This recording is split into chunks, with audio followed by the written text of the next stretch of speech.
એ ચર્ચા પણ આપણે સમજી શકીએ. અને એ રીતે આ જે સત્ય છે આપણા હૃદયમાં દ્રઢ બને. કારણ કે પેલા દ્વૈતના સંસ્કાર એટલા દ્રઢ થઈ ગયા છે કે આ સંસ્કારને આપણા હૃદયમાં દ્રઢ કરવા માટે વારંવાર આ ચર્ચાની જરૂર પડે છે. અંતેથી પૌનઃ પુણ્યેન શ્રવણમ કુર્યાત, વારંવાર શાસ્ત્રનું શ્રવણ કરવું જોઈએ મનમાં. તો એ શું, ધારો કે તમે કહો છો એ વસ્તુ મારામાં દ્રઢ બને તો પણ શું, તો બી કેમ, ધારો કે આ સત્ય દ્રઢ બને તો પણ શું. 74 શ્લોકમાં એનો ઉત્તર આપે છે. ધ્યાનાન માનાદ્યુક્તિતોપી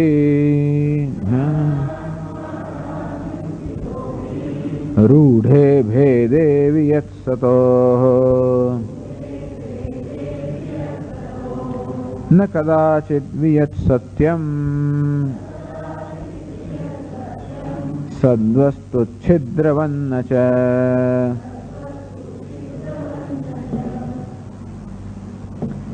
ધ્યાનાત માનાત યુક્તિતો બી, આ ત્રણ વસ્તુની જરૂર પડી આવે. ધ્યાનાત માનાત યુક્તિતો બી. પેલા ધ્યાન એટલે કે ચિત્તની એકાગ્રતા આવશ્યક છે. બીજું માન એટલે કે પ્રમાણ, શાસ્ત્રનું અધ્યયન આવશ્યક છે, શ્રવણ આવશ્યક છે. યુક્તિ તો બી, અને ત્રીજી યુક્તિ, અર્થાત બુદ્ધિમાં આ વસ્તુ સમજવા માટે એક દલીલ કરવાની અને એ ઉહાપોહ કરવાની શક્તિ. ધ્યાનાત માનાત યુક્તિતઃ. આ ધ્યાનથી પેલી ચિત્તની ચંચળતા રૂપી જે દોષ છે એ દૂર થાય, અને માન અને પ્રમાણ અને યુક્તિથી જે સંશય વગેરે છે એ દૂર થાય. રૂઢે ભેદે વિયત્સતો ભેદે રૂઢે. અને એમ કરીને આપણે જોઈ શકીએ બુદ્ધિમાં કે વિયત આકાશ આકાશ છે અને સત સત છે. અત્યારે બંને જે આપણે એક દેખાય છે એ બુદ્ધિમાં સ્પષ્ટ રીતે જોઈ શકીએ કે જે દેખાય છે દૃશ્ય, આ શું છે, આકાશ ક્યાં છે, દૃશ્ય છે. અને સત ક્યાં છે, સત ત્યાં દેખાય છે, વાસ્તવમાં ક્યાં છે. આ સત જે છે કોનું સ્વરૂપ છે ખબર છે, આત્માનું સ્વરૂપ છે. આપણે બે સાથે દેખાય છે માનીએ છીએ, પણ ખરેખર બે જુદી જગ્યાએ સ્ફુરી રહ્યા છે. આ સત આત્મા સ્વરૂપે સ્ફુરી રહ્યું છે અને આકાશ દૃશ્ય સ્વરૂપે સ્ફુરી રહ્યું છે. સત કોણ છે, દ્રષ્ટા છે. આકાશ કોણ છે, કેવું છે, દૃશ્ય છે. પરંતુ એ દ્રષ્ટા અને દૃશ્ય ક્યાં આવશ્યકતા है, दृक् दृश्य विवेक. रूपम दृश्यम लोचनम दृक् तदृश्यम दृक्तु मानसम. ये जो जगत के पदार्थ है दृश्य है, उनका दृष्टा कौन है, दृक्. तो लोचन जो है अपने चक्षु जो है दृष्टा है. चक्षु क्या है, दृश्य है. चक्षु का दृष्टा कौन है, मन है. मन कैसा है, दृश्य है. मन का दृष्टा कौन है, साक्षी चैतन्य. ध्रुवेव न तो दृश्यते. जो चैतन्य है सत, वो दृष्टा ही है, न दृश्यते. वो कभी दृश्य नहीं बन सकता है. दृक् दृश्य विवेक. આ વિયત એટલે આકાશ શું છે, દૃશ્ય કોટીમાં છે. પેલું સત જે છે કઈ કોટીમાં છે, દ્રષ્ટાની કોટીમાં છે. પણ દૃક અને દૃશ્ય બંને સાથે ભાસતા હોવાના કારણે આપણે માની લઈએ છીએ કે બંને એક છે. વાસ્તવમાં બંને ભાષે સાથે, પણ એમનું ભાષવાનું સ્થાન જુદું જુદું છે. એક આત્મ સ્વરૂપ ભાસી રહ્યું છે અને બીજું દૃશ્ય રૂપ ભાસી રહ્યું છે, અનાત્મ રૂપ ભાસી રહ્યું છે. આ રીતે બેનો ભેદ દ્રઢ થાય તો પછી વાંધો નહીં. જે દેખાય છે દૃશ્ય છે કેવું છે, મિથ્યા છે. એનો દ્રષ્ટા કોણ છે, સત્ય છે, એ હું છું. ધ્યાનાત માનાત યુક્તિતોપી. આ ધ્યાનથી, પ્રમાણથી, યુક્તિથી. વિયત સતો ભેદે રૂઢે. આ વિયત અને સતનો ભેદ, ભેદ એટલે બંને વચ્ચે જુદા છે. એક સત્ય છે અને બીજું મિથ્યા છે. એક દ્રષ્ટા છે, બીજું દૃશ્ય છે. એક અધિષ્ઠાન છે, બીજું અધ્યારોપ છે. આ પ્રકારનો ભેદ. આ ભેદ ક્યાં દર્શાય, આ ભેદ ક્યાં દેખાય, માત્ર બુદ્ધિમાં જ. આ ભેદનો નિશ્ચય ક્યાં થાય, બુદ્ધિમાં થાય. વિયત સતો ભેદે રૂઢે. ન કદાચિત વિયત સત્યમ, અને એનું રૂઢ થઈ જાય. અર્થાત આ વેદ એટલે જગતને સત્યતા આપવાના જે સંસ્કાર ધીમે ધીમે ધીમે નાબૂદ થઈ જાય. વારંવાર વારંવાર જગત મિથ્યા છે, બ્રહ્મ સત્ય છે, એ પ્રકારનું એ દર્શન વારંવાર જ્યારે મનમાં થાય એને શું કહેવાય? નિધિધ્યાસન. પહેલા પ્રકરણમાં ચર્ચા કરવામાં આવી તો વારંવાર જ્યારે જે સત્ય છે એને સત્ય તરીકે જોવામાં આવે, મિથ્યા છે એને મિથ્યા સમજવામાં આવે, ત્યારે મિથ્યાને સત્ય માની લેવા સંસ્કાર ધીમે ધીમે ધીમે ક્ષીણ થતા જાય અને મિથ્યાને મિથ્યા જાણવાના સંસ્કાર દ્રઢ થતા જાય. ન કદાચિત વિયત સત્યમ, અને તો ક્યારે પણ આ વેદ એટલે આકાશ સત્ય છે એવું પછી રહેશે નહીં. સદવસ્તુ છિદ્રવન્ન છે, અને આ સત વસ્તુ છે એ છિદ્રવત વહેંચાયેલી વિભક્ત છે એવું પણ નહીં લાગે. અત્યારે આ સત એટલે કે આત્મા વહેંચાયેલો વિભક્ત લાગે છે. ઘડો પણ છે, માઇક્રોફોન છે, પુસ્તક છે, આમ છે કેટલા છે? જેટલા પદાર્થો એટલા છે એવું લાગે છે ને. જેટલા પદાર્થો એટલા છે, એટલા છે માં શું પડી ગયું? વિભાગ પડી ગયા છે. જેટલા પદાર્થો એટલા છે. વાસ્તવમાં છે કેટલા છે? એક છે, અવિભક્ત છે માં કોઈ છિદ્ર નથી, અર્થાત વિભાગ નથી. પણ અત્યારે શું જાણે છે? વિભાગ દેખાય છે. ખરેખર વિભાગ શેમાં છે? પેલા આકાશમાં નામ રૂપમાં વિભાગ છે. એ નામ રૂપના વિભાગને છેના પણ વિભાગ માની લેવામાં આવે છે. વાસ્તવમાં છેમાં કે સતમાં કોઈ વિભાગ નથી. એ કેવું છે? અવિભક્ત. સર્વભૂતેષુ યેનૈકમ ભાવમ અવ્યયમ ઈક્ષતે અવિભક્તમ વિભક્તેષુ તજ્ઞાનમ વિદ્ધિ સાત્વિકમ. 18મા અધ્યાયનો શ્લોક છે. સર્વભૂતેષુ યેન એકમ ભાવમ અવ્યયમ ઈક્ષતે. જે જ્ઞાનથી મનુષ્ય આ બધા અવિભક્તમ વિભક્તેષુ, આ વિભક્ત જે બધા પદાર્થો છે એમાં જે એક અવિભક્ત તત્વના દર્શન કરે છે. વિભક્ત કોણ છે? નામ રૂપ. અવિભક્ત છે સત. તો સદ વસ્તુ છિદ્રવત ના, આ સદમાં જે છિદ્ર, જે ભેદ, વિભક્તિ એ જાય છે એ પછી ના રહે. આ ભેદ ક્યાં છે? માત્ર સતમાં છે, અરે નામ રૂપમાં છે, વિયતમાં છે. અને સત કેવું છે? અવિભક્ત છે. આવી જાતનું દ્રઢતા. સાત સતમાં સદબુદ્ધિ અને મિથ્યામાં મિથ્યા બુદ્ધિ, એવું દ્રઢ થશે. ના થાય ત્યાં કર્યા કરવાનું. માત્ર સમજાવ્યું એટલું જ પૂરતું નથી, પણ આ જગતને સત્યતા આપવાના સંસ્કાર વારંવાર આ સમજને ક્યાંય હટાવી દે છે ને. આપણી સમજ બધું ક્લાસમાં એકદમ સ્પષ્ટ હોય છે, પણ જેવી ચંપલ પહેરી અને બસ પકડવાનું આવ્યું કે તરત તેવા સંસ્કાર એવા આપણા બરોબર સવાર થઈ જાય છે કે આ બધી સમજને હટાવી દે છે. એ પણ સમજી શકાય વસ્તુ છે. એટલા જ માટે આ વસ્તુને એનો અભ્યાસની ખૂબ જરૂર છે. વારંવાર કે અહીંયા આવીને ચોપડી ખોલી એવું નહીં, પણ ઘરે ગયા પછી પણ એનો અભ્યાસ થાય અને આપણે ચિંતન થાય. જેથી ક્લાસમાં આવીએ ત્યારે વસ્તુ બરોબર સ્પષ્ટ હોય તો આપણું મન પણ જાય એકાગ્ર રહે. સમજ પડે તો મનની એકાગ્રતા પડે, સમજ ના પડે તો ભાઈ મન આમ તેમ ક્યાંક ક્યાંક વિક્ષિપ્ત થઈ જાય. ક્યારે સમજ પડે? જેને પર કંઈ વિચાર કર્યો ત્યારે, કંઈક નોંધ લીધી હોય, ઘરે જઈએ વળી પાછા વિચાર કરીએ, વળી પાછું સ્પષ્ટ થાય, કંઈક પ્રશ્નોત્તર થાય. આ રીતે અને થોડીક આપણા જીવનમાં પ્રાયોરિટી એટલે એનું પણ જીવનમાં કંઈક સ્થાન હોવું જોઈએ. માત્ર અઠવાડિયામાં 2 દિવસ હમણાં 1 કલાક ક્લાસમાં આવે એટલું જ એનું સ્થાન હોય તોય ઓછું નથી, તોય ઘણું છે. એ થતું નથી. એ ઉપરાંત પણ કંઈક સ્થાન અને જીવન મળે અને આ વસ્તુ પણ આપણા ચિંતનનો વિષય બને. અર્થાત જીવનની અનેક વસ્તુનું ચિંતન આપણે કરતા હોઈએ છીએ, આ વસ્તુ પણ કંઈક સ્થાન આપણા જીવનમાં પામે અને તેથી આ પણ ચિંતનનો કંઈક વિષય બને.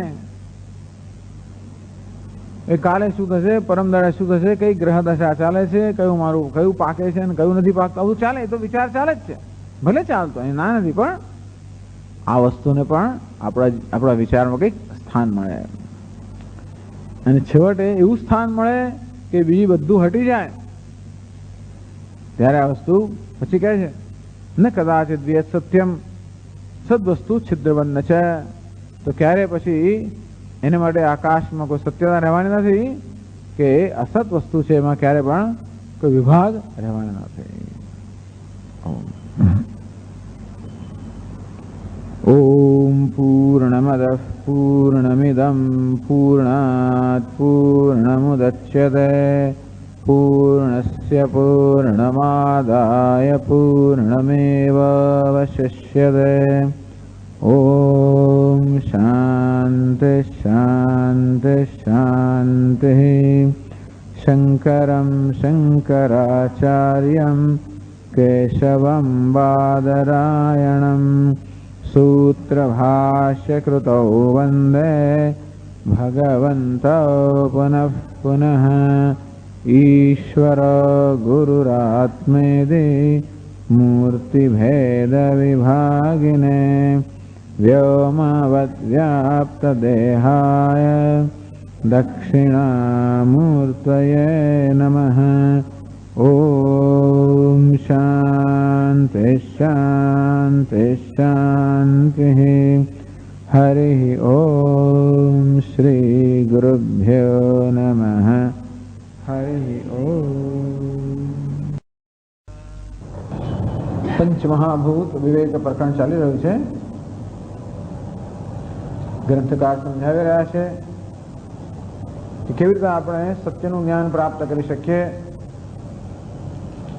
પંચમહાભૂત અને સત એ બેના વિવેકથી કેવી રીતે આપણે સત વસ્તુનું બ્રહ્મનું એટલે પરમાત્માનું જ્ઞાન પ્રાપ્ત કરી શકીએ. કારણ કે પંચમહાભૂત બનેલું આ જગત છે એ ત્યારે જ હોઈ શકે જ્યારે એના અધિષ્ઠાન રૂપ આ સત કે પરમ બ્રહ્મ હોય અને એ બેનો વિવેકની આવશ્યકતા છે. બંને એવા જ મિશ્રિત થઈ ગયા છે કે જાણે એવા ઓતપ્રોત થઈ ગયા હોય, બંને એવું તાદાત્મ્ય છે કે જાણે બંને એક જ હોય એમાં આપણને ભાસે.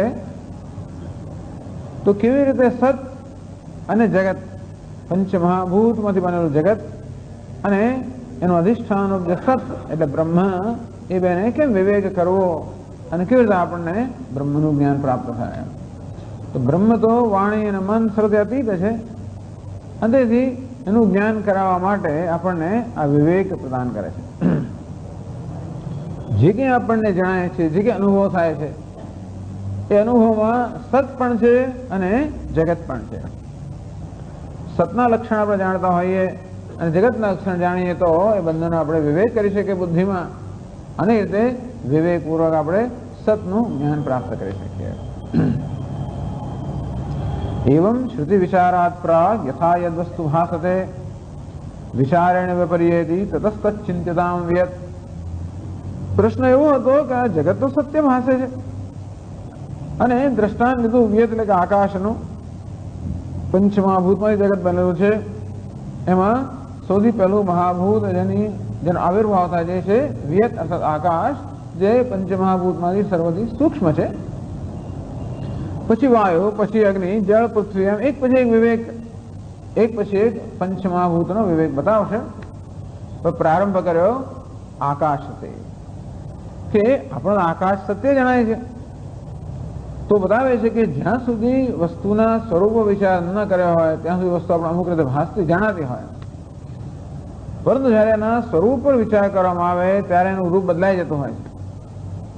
આમ જ્યાં સુધી સર્પના સ્વરૂપ પર વિચાર ન કર્યો હોય ત્યાં સુધી આપણને સત્ય ભલે ભાસતો હોય, પણ જ્યારે એમાં એની વાસ્તવિકતા શું છે એ પ્રમાણે વિચાર કરવામાં આવે કે સર્પના શું લક્ષણો હોવા જોઈએ, એ બધા લક્ષણો છે કે નહીં, એ વિચાર કરવામાં આવે ત્યારે એ સર્પ હવે સર્પ રહેતો નથી, એ સત્ય ભાસતો નથી, એનું મિથ્યાત્વ સમજાય છે. અને તે રીતે આ પંચમહાભૂતમાંથી મળ્યું જગત અને દ્રષ્ટાંત આકાશ, એ આકાશમાં અત્યારે સત્ય જણાય છે કારણ કે આપણે એનું વિવેચન કર્યું નથી અને તેથી એનો વિવેક કરવાથી આકાશનું જે વાસ્તવિક સ્વરૂપ છે એનું જ્ઞાન થાય.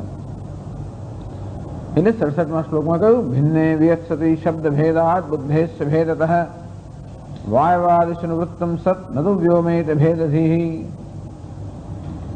પહેલા તો એ કહીએ છીએ અમે કે સત અને વ્યોમ, સત અને આકાશ, આકાશમાં જુદા જુદા શબ્દો વાપર્યા.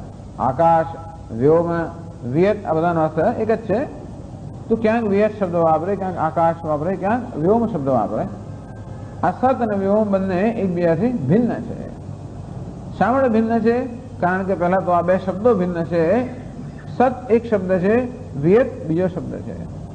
આમ સામાન્ય રીતે જુદા જુદા શબ્દો વપરાતા હોય ત્યારે એ જુદા જુદા પદાર્થનો નિર્દેશ કરતા હોય. એવું બની શકે કે પર્યાયરૂપ બે જુદા જુદા શબ્દો એક જ વસ્તુનો નિર્દેશ કરે, એવું બની શકે. એવું નથી કે બે શબ્દો હોય માટે બે વસ્તુ જુદી વસ્તુનો નિર્દેશ કરવો જ જોઈએ. જે કે ઉદકમ, જલમ વગેરે આમ પર્યાય શબ્દ હોય, પણ સત અને વિયત કોઈ પર્યાય શબ્દ નથી. એવું હોવાને કારણે બે શબ્દો જે બતાવે છે કે બે ભિન્ન ભિન્ન તત્વનો નિર્દેશ કરે છે. બુદ્ધેશ્ચ ભેદતઃ, એ સાથે સત જે પ્રકારનો ખ્યાલ આપણા મનમાં ઉત્પન્ન કરે છે તે, અને આકાશ શબ્દ જે પ્રકારનો ખ્યાલ મનમાં ઉત્પન્ન કરે છે એ ખ્યાલ પણ જુદા જુદા છે. બે પર્યાય શબ્દ હોય તો બંને એક જ ખ્યાલ ઉત્પન્ન કરે. આમ જલમ અને ઉદકમ બે પર્યાય શબ્દો છે, એટલે જળથી જે પ્રકારનો ખ્યાલ મનમાં ઉત્પન્ન થાય એ જ પ્રકારનો ખ્યાલ ઉદક શબ્દથી ઉત્પન્ન થાય. પરંતુ સતથી જે પ્રકારનો ખ્યાલ ઉત્પન્ન થાય છે તે, અને આ વિયત કે આકાશ એ શબ્દ જે ખ્યાલ ઉત્પન્ન થાય છે એ ખ્યાલ પણ જુદા જુદા છે. તો એ ખ્યાલ જુદા જુદા શા પરથી કહો છો? વાયવાદિશો અનુવૃત્તમ સત ન તો વ્યોમેત ભેદધિ. એ સત અને વ્યોમના ખ્યાલ ભિન્ન ભિન્ન છે એવું આપણને ક્યારે જણાય? આપણે વાયુ સામે નજર કરી ત્યારે. તો વાયુને સામે નજર કરી ત્યારે વાયુ છે એમ કરીને આ વાયુમાં સતની અનુવૃત્તિ છે, અર્થાત સત વાયુમાં પણ વિદ્યમાન છે. જ્યારે વ્યોમ કે આકાશ વાયુમાં વિદ્યમાન નથી. વાયુને આપણે જોઈએ ત્યારે, વાયુનો અનુભવ થાય ત્યારે આકાશનો કોઈ અનુભવ થતો નથી. વાયુનો અનુભવ થાય ત્યારે સતનો અનુભવ થાય છે. વાયુના હોવાપણાનો અનુભવ થાય છે, જ્યારે વાયુના અનુભવમાં આકાશનો અનુભવ નથી. એ જ બતાવે છે કે આપણને ખ્યાલ છે એટલે વાયુ પણ છે, આકાશ છે એમ આકાશ અને સત બેનો સાથે અનુભવ થાય છે. વાયુ છે એમ વાયુ અને સત બેનો સાથે અનુભવ થાય છે. પણ વાયુ અને આકાશનો સાથે અનુભવ થતો નથી.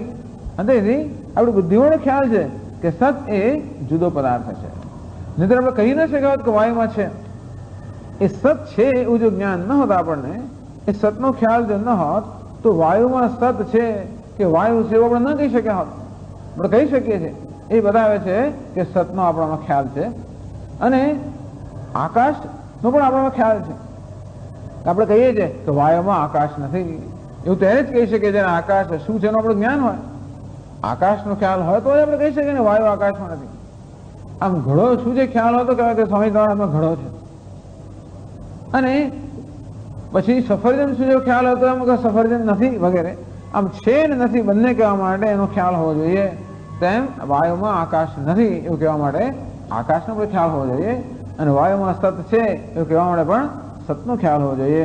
અર્થાત આપણે જાણીએ છીએ કે સત અને આકાશ આ બંને શબ્દો આપણામાં જુદા જુદા ખ્યાલ ઉત્પન્ન કરે છે, અને માટે સત અને આકાશ એકબીજા કરતા ભિન્ન છે. બે એક નથી. એક જણાય છે, એક માની લેવામાં, જણાતા નથી, એક માની લેવામાં આવે છે એટલે કહેવામાં આવે છે. જો સત અને આકાશ આપણે જુદા જુદા જાણતા હોત તો વાંધો નહોતો, પણ આપણે આકાશને સત અર્થાત સત્ય માની લઈએ છીએ એટલા માટે વિવેચનની આવશ્યકતા છે.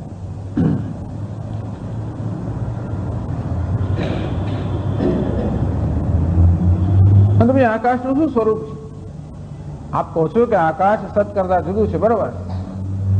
તો સત એટલે સત્ય, તો આકાશનું શું સ્વરૂપ છે? ધિયા સતઃ પૃથક્કારે બુહિ વ્યોમકિમાત્મકમ. આ બુદ્ધિની અંદર આપણે આકાશને સતથી જુદું કરીએ તો આકાશનું શું સ્વરૂપ છે? અવકાશાત્મકમ તચ્ચેત. તો જવાબ આપે છે કે આકાશનું સ્વરૂપ છે અવકાશાત્મકમ. આગળ કહ્યું આકાશનું શું સ્વરૂપ છે? અવકાશ પ્રદાન કરવું એ આકાશનું સ્વરૂપ છે, અવકાશ પણ. અને સત કરતા જુદું માટે કેવું છે? અસત. આકાશ કેવું છે? સત કરતા જુદું છે. સત કરતા જુદું અને શું કહેવાય? અસત કહેવાય. એટલે તો સત કરતા જુદું છે એટલે અસત છે. એટલે કેવું? અસત કોને કહેવાય? તો અસત એટલે તો નથી એવો પણ માની કે ના, આ એવા પ્રકારનું અસત છે જે ન હોવા છતાં પણ ભાસતું હોય. અસતનો અર્થ ન હોવો. સત એટલે કે હોવું, અસત એટલે ન હોવું. જે વસ્તુ ન હોય એટલે કહ્યું ભાતી. તમે એમ કહેતા હો કે આકાશ અસત છે તો પછી આપણે ભાસે છે, આપણે આનો અનુભવ થાય એનું શું? ભાતી ચેત ભાતુ નામ. ભલે ને આકાશનો અનુભવ થતો તો ભલે અનુભવ થતો. ભૂષણમ માયક સતત, એ જ બતાવે છે કે આકાશ કેવું છે? માયકમ, માયામાંથી પેદા થયેલું છે. અર્થાત આકાશ મિથ્યા છે. કોને મિથ્યા કહેવાય? યદ અસત ભાસમાનમ તન મિથ્યા સ્વપ્ન ગયાદિવત. બીજી પંક્તિમાં કહ્યું 70મા શ્લોકમાં કે જે વાસ્તવમાં છે નહીં અને છતાં પણ ભાસે છે એનું નામ છે મિથ્યા. એટલે કહેવું એવું કે તમે કહો છો કે આકાશ તો અસત છે. અસત જો હોય તો શા માટે ભાસવું જોઈએ? શા માટે અનુભવ થવો જોઈએ? જેનો અનુભવ થતો હોય એ નથી, એ અસત છે કેમ કહેવાય? તો કે એ જ અસતનું ભૂષણ છે કે ન હોવા છતાં પણ અનુભવ થાય છે. ન હોય ને અનુભવ ના થાય તો બરાબર છે. મારા માથા પર શિંગડા નથી, અનુભવ નથી થતો, બરાબર છે, એ પણ અસત છે. પણ નથી અને છતાં અનુભવ થાય એને અસત કહેવાય. એ જેને જુદા પ્રકારનું અસત છે. એક અસત એવું છે જે ન હોય ને અનુભવ પણ ના થાય. બીજું અસત એવું છે કે ન હોય પણ અનુભવ થાય. એટલે એના માટે એક જુદી કોટી, એને કહ્યું મિથ્યા. મિથ્યા પણ નથી છતાં પણ ભાસે છે. એક નથી અને નથી ભાસતો અને શું કહેવાય? તુચ્છમ. ત્રણેય કાળમાં નથી. એક નથી અને ભાસે છે શું કહેવાય? મિથ્યા. એક છે અને ભાસે છે શું કહેવાય? સત્ય. છે અને ભાસે છે, નથી ને નથી ભાસે છે. નથી ને નથી ભાસતો, ત્રણ વસ્તુ થઈ. હવે નથી નથી ભાસતો તો પ્રશ્ન બહુ ચિંતા નથી. છે અને ભાસે છે એ પણ ચિંતાનો વિષય નથી. પણ નથી અને ભાસે છે એ ચિંતાનો વિષય એટલા મળે છે કે જે ભાસતું હોય એને સત્ય માની લેવાની આપણને ટેવ છે. આપણે આપણી બુદ્ધિમાં આ પ્રકારનો બુદ્ધિનો સ્વભાવ છે કે જે ભાસતું હોય એ સત્ય છે. તો ભાસે છે જે અનુભવનો વિષય હોય એ સત્ય છે એવું બુદ્ધિમાં એ પ્રકારની એક સમજ દ્રઢ થઈ ગઈ છે. એટલે કે ના, એવો નિયમ નથી. અનુભવ થતો હોય, ભાસતું હોય મારે સત્ય છે એવો નિયમ નથી. આ સાત એવી પણ એક કોટીના પદાર્થો છે જે નથી એ અસત છે અને છતાં ભાસે છે. આકાશ કઈ કોટીનો પદાર્થ છે? નથી, અસત. શા માટે? કારણ કે સતથી ભિન્ન છે. શું કહ્યું કે આકાશ અને અસત જુદા જુદા છે. જો આકાશ સત કરતા જુદું હોય તો શું અસત હોય? એ કેવું અસત છે? અસત છે અને છતાં પણ ભાસે છે. અસત એટલે નથી છતાં પણ ભાસવું, એટલે જુદા પ્રકારનું અસત થયું, એને મિથ્યા કહેવામાં આવે. જે રીતે ઝાંઝવાનું જ નથી અને છતાં પણ ભાસે છે. આકાશનો પેલો ભૂરો રંગ નથી છતાં પણ ભાસે. આમ ઘણી બધી વસ્તુઓ નથી છતાં પણ ભાસે છે. અને એ ભાસે છે માટે આપણે થોડોક આદર આપીએ. જે નથી અને ભાસતું નથી એને આપણે તુચ્છ કહી દઈએ, પણ જે નથી અને ભાસે છે એમને આપણે કંઈક આદર આપીએ, એમ કહીએ મિથ્યા. એને મિથ્યા જેટલો આદર આપીએ તો વાંધો નથી, પરંતુ એને વધારે આદર આપી દઈએ, એને સત્ય કહી દઈએ તો એ મહાન મુશ્કેલીનો, હવે ટૂંકમાં એ બધી સમસ્યાનો વિષય બને છે. આમ જે અસત છે કે નથી અને છતાં પણ જેને સત્ય માનવામાં આવે છે એનું નામ છે વિપરીત જ્ઞાન, મિથ્યા જ્ઞાન. આ મિથ્યા જ્ઞાન જ બધા પ્રશ્નોનો, બધા જ સમસ્યાઓનું કે બધા દુઃખનો મૂળ છે. સમજે આકાશ બિચારે શું ગુનો કર્યો? ધારો કે આપણે સત્ય માની, તમે શું ખોટું? આકાશ સત્ય માને એટલે વાયુ પણ સત્ય બને, એટલે ભાઈ અગ્નિ પણ સત્ય, એટલે જળ પણ સત્ય, પૃથ્વી પણ સત્ય, જગત સત્ય, વિષયો સત્ય. અને સત્ય હોય હંમેશા મુશ્કેલીનો વિષય બને જો સત્યને યોગ્ય ન જાણવામાં આવે. જે સત્ય નથી ને સત્ય જાણવામાં આવે અને એની બધી અપેક્ષા રાખીએ ને આપણે. હવે આ સફરજનને સત્ય માનવામાં આવે એની બધી અપેક્ષા હોય. સત્ય પાસે સત્ય પ્રકારની અપેક્ષા હોય અને નથી એની પાસે નથી પ્રકારની અપેક્ષા હોય. મિથ્યા માટે મિથ્યા પ્રકારની અપેક્ષા હોય અને સત્ય માન્યું એટલે અપેક્ષા હોય. અપેક્ષા રાખે એટલે પૂરી ના થાય અને શું થાય? દુઃખ થાય. બહુ દુઃખ શેમાં થાય છે? અપેક્ષા પૂરી ના થાય એટલે. પણ આને સફરજનને આપણે બરોબર જાણતા હોય તો અપેક્ષા ના હોય. છેવટે આપણી ભૂખ સમાવી તો અપેક્ષા ન જ હોય અને તો આપણે દુઃખનો વિષય ના રહે. આમ વસ્તુ સત્ય નથી પણ સત્ય જે ભાષે એમ કરીને અનેક પ્રકારની અપેક્ષા આપણે ઉત્પન્ન કરે છે. જે નથી એનું આપણને ભાસ કરાવે છે, આપણને જાણે કે વચન આપે છે, પ્રોમિસ આપે છે. આમ જગતમાં સુખનો આભાસ છે, જગતમાં ચૈતન્યનો આભાસ છે, જગતમાં સત્યતાનો આભાસ છે. જે સત્યતા, ચેતનતા કે આનંદ ત્યાં નથી એ જાણે કે હોય એમ ભાસે છે અને માટે આપણું બિચારું મન એને લેવા માટે પાછા જાય. તેથી આ દુઃખ જેમ પેલા મૃગ, જેમ પેલા પશુઓ ઝાંઝોના જળની પાછળ દોડે એ બધું આપણું મન આ બધી વસ્તુ પાછળ દોડે છે. એ રીતે મિથ્યાને મિથ્યા ન જાણવાથી મહાન દુઃખ છે. મિથ્યાને મિથ્યા જાણવાથી કોઈ દુઃખ નથી, તો મિથ્યાનો આનંદ છે. આપણે જોયું જો સ્વામી જો પેલું રસ્તા પર તો ઝાંઝવાનું જળ દેખાય છે, આપણે બધા બતાવતા હોઈએ છીએ કે સામે રસ્તામાં ઝાંઝવાનું જળ દેખાય છે. એ દુઃખનો એક છે આનંદ વિશે કેવી આપણે એની બીજી લીલા કેવી છે કે ઓહો ભગવાનને કેવી લીલા છે. જો આ સૂર્યના કિરણો કેવી લીલા છે કે જળ નથી જળ દેખાડે છે, એમ કરીને આપણે એનો આનંદ માણી શકીએ. પણ સાચું જળ માનવામાં આવે અને તરત છીપવા મળે આપણે એની પાછળ પડીએ તો એ દુઃખનો વિષય બને છે. એટલા માટે આ સત્યનો દરેક વસ્તુની જે સત્યતા છે એનો નિર્ણય કરવાની આવશ્યકતા છે. બસ વેદાંત આટલું જ કરે છે. વસ્તુની એટલે પદાર્થની કેવી વાસ્તવિકતા છે, કેવી સત્યતા છે એનો નિર્ણય કરવો, બસ આટલો જ નિર્ણય. સતમાં સદબુદ્ધિ, અસતમાં અસદબુદ્ધિ. અસતમાં સદબુદ્ધિ હોય તો પણ પ્રશ્ન, સતમાં અસદબુદ્ધિ હોય તો પણ મુશ્કેલી. સતમાં સદબુદ્ધિ, અસતમાં અસદબુદ્ધિ, બસ આવો હિસાબ વ્યવસ્થિત હોય તો દુનિયામાં દુઃખનું કોઈ કારણ નથી. આટલી વેદાંતની થીસીસ બીજું કઈ જ નથી. એટલો આ નિશ્ચય સતમાં સદબુદ્ધિ, અસતમાં અસદબુદ્ધિ. સરસ, કેવું સરસ. વાત તો સાચી છે. બુદ્ધો ભેદો અને ચિત્તે નિર્હિમ્યાદ છે, વાત તો સાચી છે. આપણે આ સમજ પડે છે છતાં પણ બુદ્ધિમાં સ્થિર થતો નથી, નિશ્ચય થતો નથી. આપણે કહ્યું ખરું આપે છતાં બુદ્ધિમાં આ વસ્તુ મિથ્યા છે નિશ્ચય બરોબર થતો નથી. કેમ નિશ્ચય થતો નથી? પ્રશ્ન પૂછે છે 72મા શ્લોકમાં. અનૈકાગ્ર્યાત સંશયાદ. જે આ સમજાયું એનો નિશ્ચય કેમ થતો નથી? ચિત્તમાં એકાગ્રતાનો અભાવ છે માટે નથી થતો, સૂક્ષ્મતાનો અભાવ છે, એકાગ્રતાનો અભાવ છે માટે તો નિશ્ચય થતો નથી. સંશયાદ્વા, અથવા મનમાં અનેક પ્રકારના હજી અમે જે કહ્યું વિષયમાં સંશય છે માટે નિશ્ચય થતો નથી. આપણો મન નિશ્ચય ક્યારે ના થાય કોઈ વસ્તુનો? ક્યાં તો આપણો મનમાં સંશય હોય જે કહેવામાં આવ્યો તો પણ મનમાં નિશ્ચય ના થાય.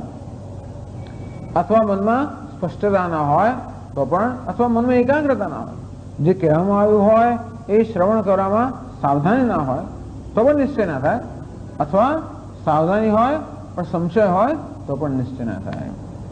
ટૂંકમાં પ્રશ્ન કરે છે કે સાવધાનીના અભાવને કારણે નિશ્ચય થતો નથી કે સંશયને કારણે નિશ્ચય થતો નથી? બે કારણ હોઈ શકે. અપ્રમત્તો ભવત ધ્યાનાત, તો પછી સાવધાની કેળવવી જોઈએ. પ્રમાદમાંથી, પ્રમાદ કોને કહેવાય? જે જગ્યાએ આપણું ધ્યાન હોવું જોઈએ એના કરતા બીજી જગ્યાએ ધ્યાન હોય નામ પ્રમાદ. જ્યાં આપણું ધ્યાન હોવું જોઈએ ત્યાં ના હોય અને બીજી જગ્યાનું નામ પ્રમાદ. બસ જે કરવા એટલે પછી જ્યાં ધ્યાન હોય આપણે કરીએ, પછી વધે જે કરવાનું હોય એમ ના કરીએ અને બીજું કંઈ કર્યા કરે. એવું કેમ છે? કારણ કે જે ધ્યાન હોવું જોઈએ ત્યાં નથી અને બીજે છે, અન્યત્ર છે. એનું નામ પ્રમાદ.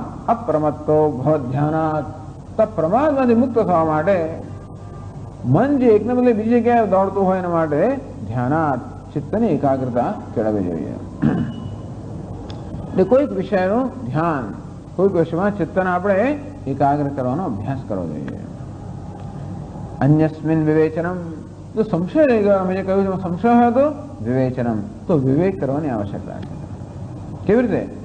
વિવેચનમ કરું પ્રમાણ યુક્તિભ્યામ. પ્રમાણ અને યુક્તિ. પ્રમાણ એટલે શાસ્ત્ર અને યુક્તિ એટલે યુક્તિ. તો માત્ર શાસ્ત્ર પૂરતું નથી, શાસ્ત્રને સમજવા માટે યુક્તિની પણ આવશ્યકતા છે. પ્રમાણ યુક્તિભ્યામ વિવેચનમ કરું. પ્રમાણ એટલે કે શાસ્ત્રમાં જે પ્રકારે કહ્યું છે તે સમજવા માટે યુક્તિપૂર્વક, બુદ્ધિપૂર્વક એનો નિર્ણય કરવાનો.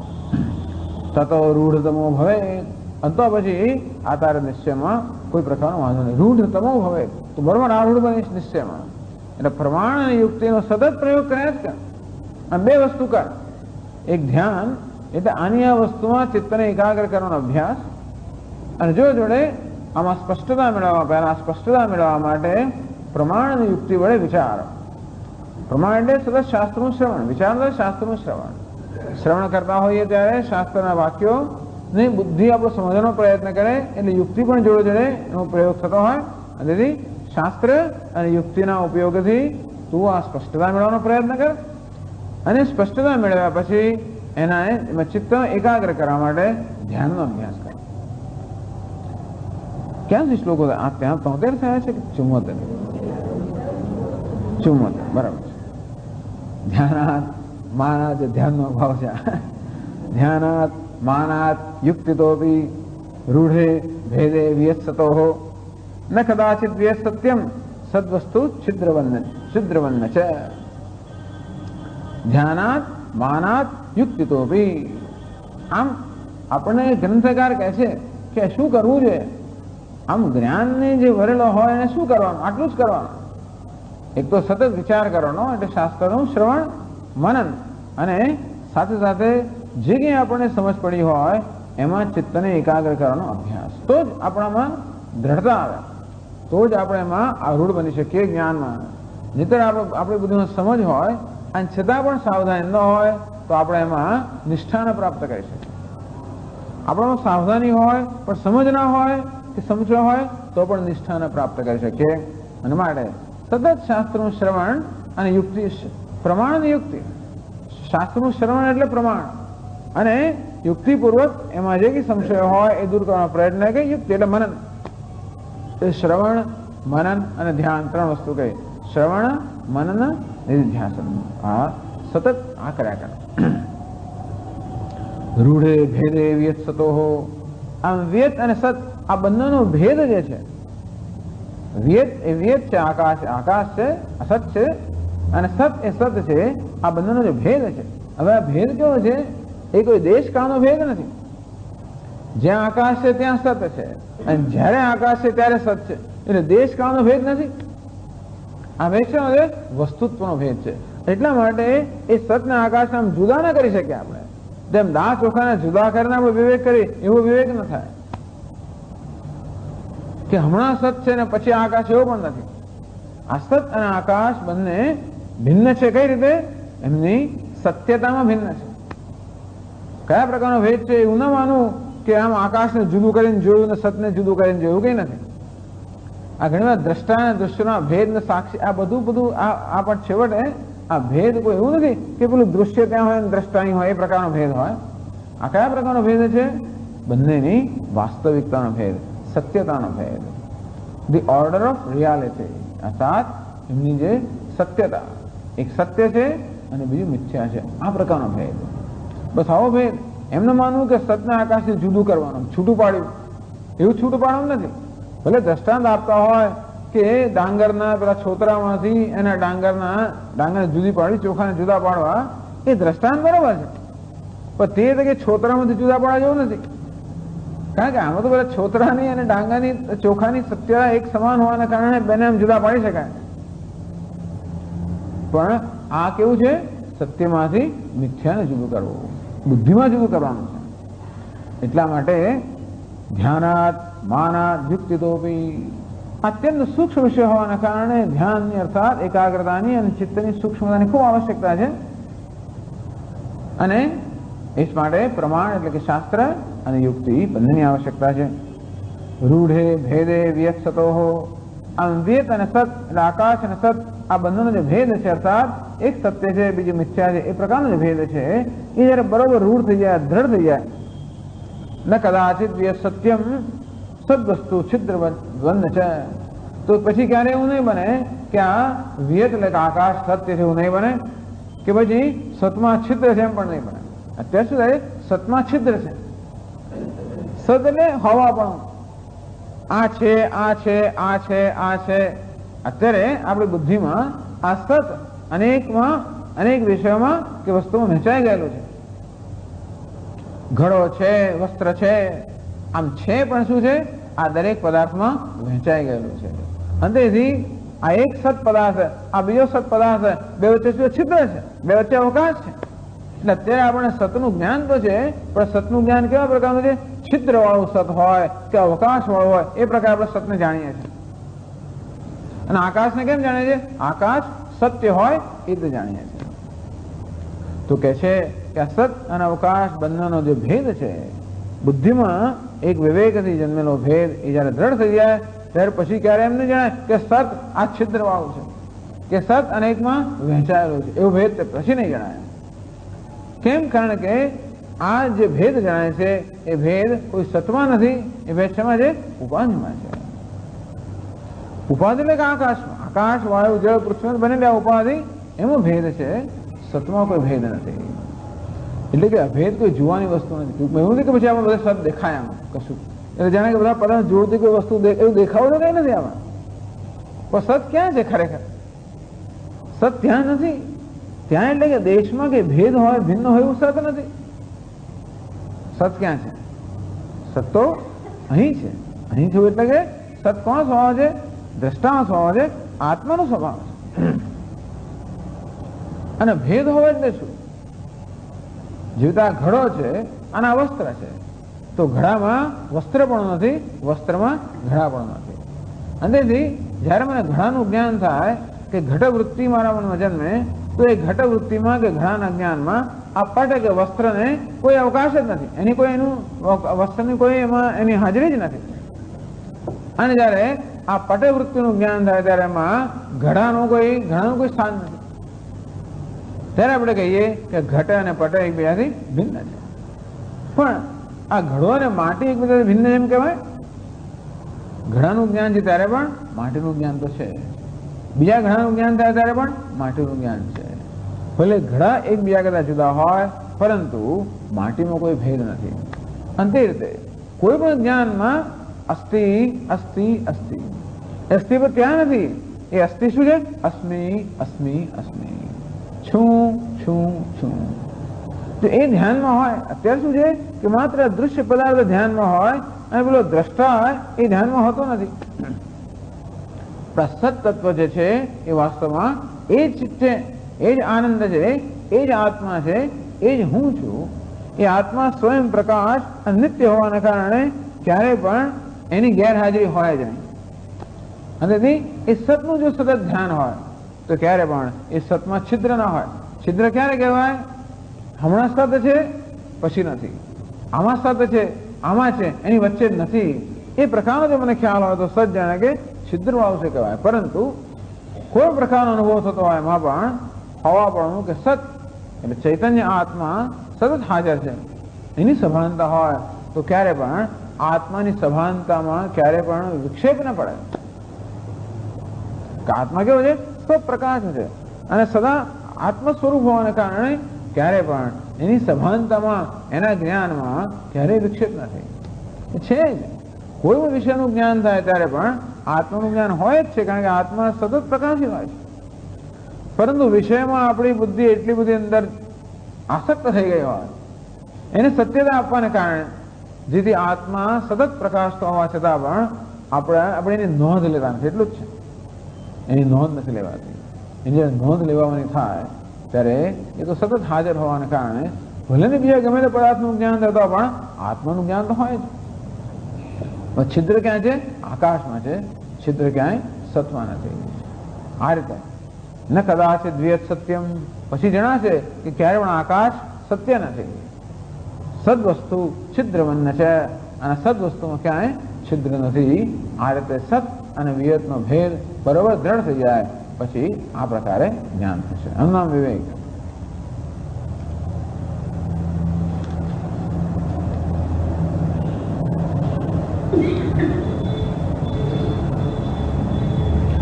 હવે આગળ કહે છે 75મા શ્લોક છે. વિયત સત્વ વિવેચને ફલમાહ. આમ વિયત અને સત્વ વિવેચન એટલે વિવેક, એને છૂટા પાડવા.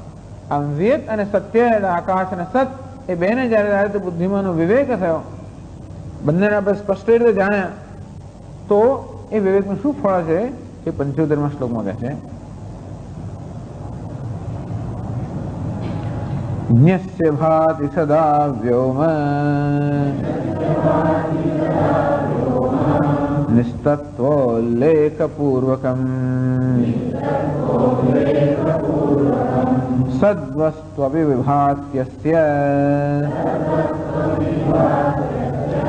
નિશ્ચિદ્રત્વપુરસ્સરમ.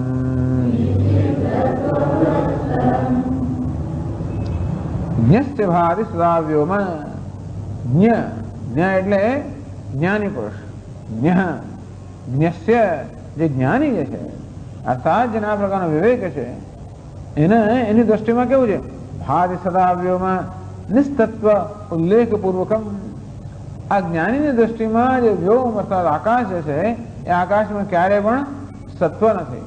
એ કોઈ નિસ્સત્વ, નિસ્સત્વ અર્થાત સત્વરહિત. જ્ઞાની દ્રષ્ટિમાં આકાશ સદા સત્વરહિત છે. નિસ્તત્વ ઉલ્લેખ પૂર્વકમ. ઉલ્લેખ એટલે કે પ્રત્યય અથવા તો જ્ઞાન. આમ આ જે ઘડો હોય તે ઘડાનો ખ્યાલ મનમાં જન્મે એને શું કહેવાય? ઘડો એ શબ્દથી કે ઘડાના પદાર્થથી જે પ્રકારનો ખ્યાલ મનમાં ઉત્પન્ન થાય એને કહેવાય છે પ્રત્યય અથવા ઉલ્લેખ. નિસ્તત્વ ઉલ્લેખ પૂર્વકમ. ટૂંકમાં જ્ઞાની પુરુષની દ્રષ્ટિમાં આ સત આ જે આકાશ છે એમાં ક્યારે સત્યતા નથી. અર્થાત જ્યારે આકાશનો અનુભવ કરે ત્યારે એના મનમાં એ સત્યતાનો ખ્યાલ જન્મતો નથી. જેમ આપણે ઝાંઝવાનું જળ જોઈએ ત્યારે એ જળના અનુભવ સાથે સત્યતાનો ખ્યાલ ઉત્પન્ન થતો નથી. આપણે સાચું જળ જોઈએ ત્યારે જળ સાથે સત્યતાનો ખ્યાલ પણ ઉત્પન્ન થાય છે. નોંધ લેવા જેવી છે. તો જે વૈજ્ઞાનિક છે જેની બુદ્ધિમાં આ વસ્તુ દ્રઢ થઈ ગઈ છે કે ક્યારે સૂર્યનો ઉદય નથી, ત્યારે એ જયારે સૂર્યનો ઉદય જોતો હોય ત્યારે પણ સૂર્યનો ઉદય જોયે ખરો પણ એની સત્યતાનો ક્યારે પણ ખ્યાલ એમનો ન જન્મે. એટલે તેથી એક વાર વસ્તુ આ ધારો કે આ સફરજન હું જોઉં હાથમાં લઉં તો સફરજન જોઉં છું અનુભવથી છતાં પણ એની સત્યતાનો ખ્યાલ મારા મને જન્મતો નથી. કારણ કે એ નિસ્સત્વનું અથવા આ કેવું છે? નિસ્સત્વમ છે. આ સત્વ વગરનું છે અર્થાત સફરજનપણા વગરનું છે. એનું મને જ્ઞાન છે. આ પદાર્થમાં સફરજનપણું નથી. અંતેથી એ વસ્તુ જ્યારે મારા મનમાં એ વિવેક કે એ સમજ મારા મનમાં દ્રઢ થઈ ગઈ પછી આ સફરજનને હું જોઉં કે અનુભવું ત્યારે પણ એમાં સફરજનપણાનો ખ્યાલ મારા મનમાં જન્મતો નથી. આ પદાર્થ સફરજનપણાનો ખ્યાલ જન્માવતો નથી. કારણ કે એમાં સફરજનપણું નથી. એ કેવું છે? નિસ્સત્વ. સફરજનપણા વગરનું છે. આ રીતે આકાશનો અનુભવ કરો ત્યારે જગતનો અનુભવ કરો ત્યારે એ સત્ય હોવો ખ્યાલ આપોઆપ જ જન્મતો હોય છે. પણ એકવાર વિવેચન થયું મનમાં જ્યારે એ જ્ઞાન દ્રઢ થયું ત્યાર પછી જ્યારે આ જ્ઞાની પુરુષ આકાશનો અર્થાત જગતનો અનુભવ કરતો હોય ત્યારે એ જગત સાચું છે એ સત્યતાનો ખ્યાલ જન્માવતો હોય. બસ આટલું જ પૂરતું છે. એટલું જ પૂરતું છે. નિસ્તત્વોલ્લેખ પૂર્વકમ વ્યોમ સદાભાતી. એ વ્યોમનો અનુભવ આપણી જેમ જ કરે છે. આમ પ્રતિથી એટલે આપણે જ્ઞાનેન્દ્રિયોથી જે અનુભવ થાય શું કહેવાય? પ્રતિથી. પ્રતિ તો સમાન જ છે જ્ઞાની હોય કે અજ્ઞાની હોય. પણ એ પ્રતિથી કયા પ્રકારનો પ્રત્યય જન્માવે છે એ અગત્યનું. પ્રતિથી અજ્ઞાની પુરુષમાં આ જગત સત્ય છે એ પ્રકારનો પ્રત્યય જન્માવે છે. જ્ઞાની પુરુષમાં એ સત્યતાનો પ્રત્યય જન્માવતો નથી. અર્થાત આકાશ હવે સત્યતા ખોઈ બેઠું. કોને માટે? જ્ઞાની પુરુષ માટે. ન્યસ્ય ભાતિ સદા વ્યોમ નિસ્તત્વોલ્લેખ પૂર્વકમ સદ્વસ્તુ વિભાત્યસ્ય નિશ્છિદ્રત્વ પુરસ્સરમ નિશ્છિદ્રત્વ પુરસ્સરમ. જ્યારે આ જ્ઞાની પુરુષને સદવસ્તુ કઈ ભાષે છે? નિશ્છિદ્રત્વ પુરસ્સરમ. એમાં કોઈ છિદ્ર નથી. તો છિદ્ર વગરનું એને સદ ભાષે છે. અર્થાત સતમાં એને કોઈ વિભાગ ભાસતા નથી. અર્થાત વિભાગની પ્રતીતિ થાય છે. આપણને વિભાગની પ્રતીતિ થાય તો આપોઆપ જ આપણે એ વિભાગ આત્મામાં છે એવું આપોઆપ જ બુદ્ધિમાં નિશ્ચય થઈ જાય છે. આમ ઉપાધિમાં જે વિભાગની પ્રતીતિ થાય છે એ ઉપાધિના વિભાગનો આપોઆપ જ આત્મા પર કે સત પર ધ્યાન કરીને સતમાં પણ વિભાગ છે એ પ્રકારનો ખ્યાલ જ મનમાં ઉત્પન્ન થાય છે. આવું એને થતું નથી. અર્થાત તર્ક બુદ્ધિમાં નિશ્ચય થઈ જાય આ વિભાગ કયા સ્તર પર છે? માત્ર ઉપાધિના સ્તર પર છે. ઉપાધિમાં થતા વિભાગ કોઈ રીતે સદવસ્તુમાં, ચૈતન્યમાં, દ્રષ્ટામાં, આત્મામાં ક્યારેય વિભાગ ઉત્પન્ન કરતા નથી. સર્વભૂતેષુ યેનૈકમ ભાવમ અવ્યયમીક્ષતે.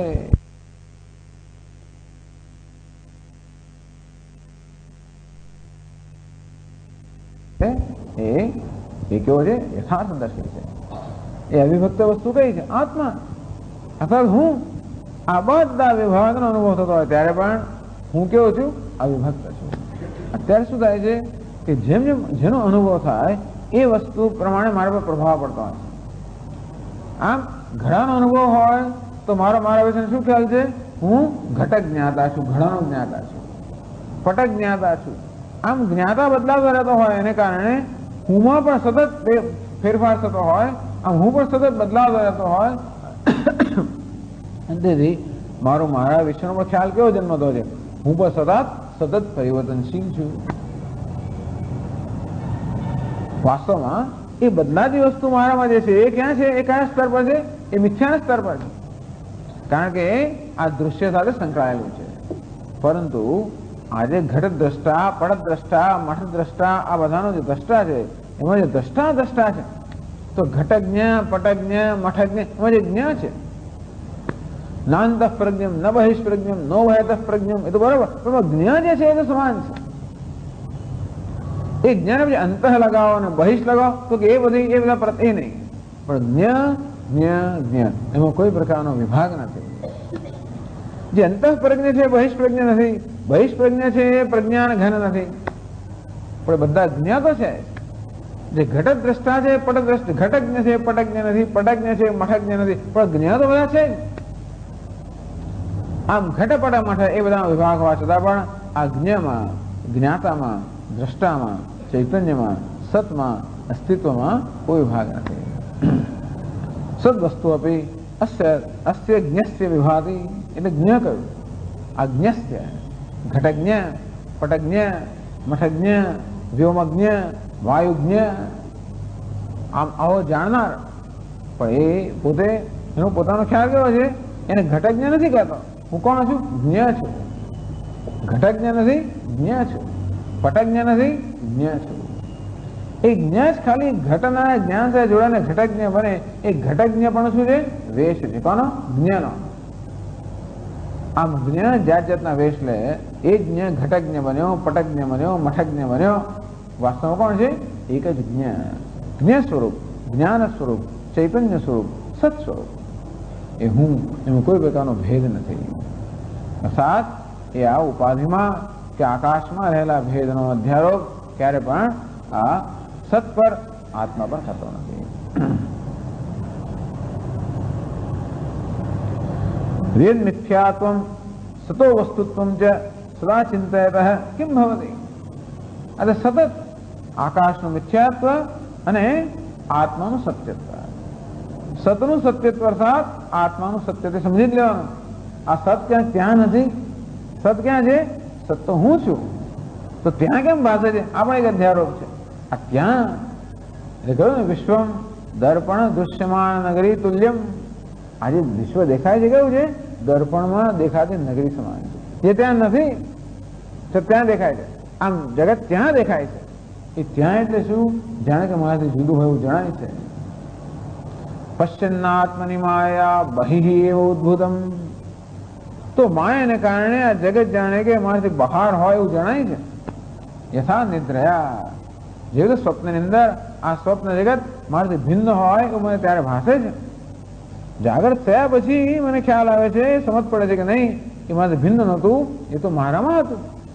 સ્વપ્નમાં પણ સ્વપ્ન જગતમાં જયારે મારાથી ભિન્ન જણાતું હતું ત્યારે પણ મારામાં જ હતું. જો મારામાં ન હોત તો હું સ્વપ્નોથી જાગી ગયો હોત, એ જગત ત્યાં જ રહ્યું હોત. હું જયારે સ્વપ્નોથી જાગૃત થયું ત્યારે જગત પણ મારામાં સમાઈ જાય છે. એ જ બતાવે છે કે સ્વપ્ન દરમિયાન પણ જગત શેમાં હતું? મારામાં હતું. પણ સ્વપ્નમાં મને એવું જ્ઞાન નહોતું. તેમ જાગ્રત અવસ્થા દરમિયાન માનું છું કે આ જગત ક્યાં છે? મારાથી બહાર છે. એટલે સતના વિભાગ પડી ગયા. આ એક સત અને પેલું બીજું સત. તો કે ના, નિશ્ચિદ્રત્વ પુરસ્સરમ. આ સતમાં અહીં કે ત્યાં એવો કોઈ વિભાગ નથી. અહીં ને ત્યાં એ દેશનો ખ્યાલ પણ શું છે? સત પરનો અધ્યારોપ છે. સબાહ્યાભ્યંતરોખ્ય જે હે આત્મા કેવો છે? બાહ્ય આભ્યંતર એક સાથે, બાહ્ય અને આભ્યંતર. આમ આવું ચિંતન પહેલા બીજો ધંધો જ નથી. આને આવું ચિંતન, આવું ચિંતનમાં આનંદ આવતો હતો ને તો પછી કઈ ચિંતા નથી. આવા ચિંતનમાં જેને આનંદ આવતો હોય એવા આ લોકો છે. આ ગ્રંથ કેવો છે? આ પ્રકારના ચિંતનનો આનંદ આવતો એ માટે છે. વેન મિથ્યાત્વમ સતો વસ્તુત્વમ સદા ચિંતયતઃ. આમ સતત આ વેદ એટલે આકાશ મિથ્યાત્વ અને આ સતનું સત્યત્વ એનું સતત ચિંતન કરતો હોય. કિમ ભવતી, કે માણસ શું થાય છે? એ 76મા શ્લોકમાં કહે છે આગળ. વાસનાયામ પ્રવૃદ્ધાયામ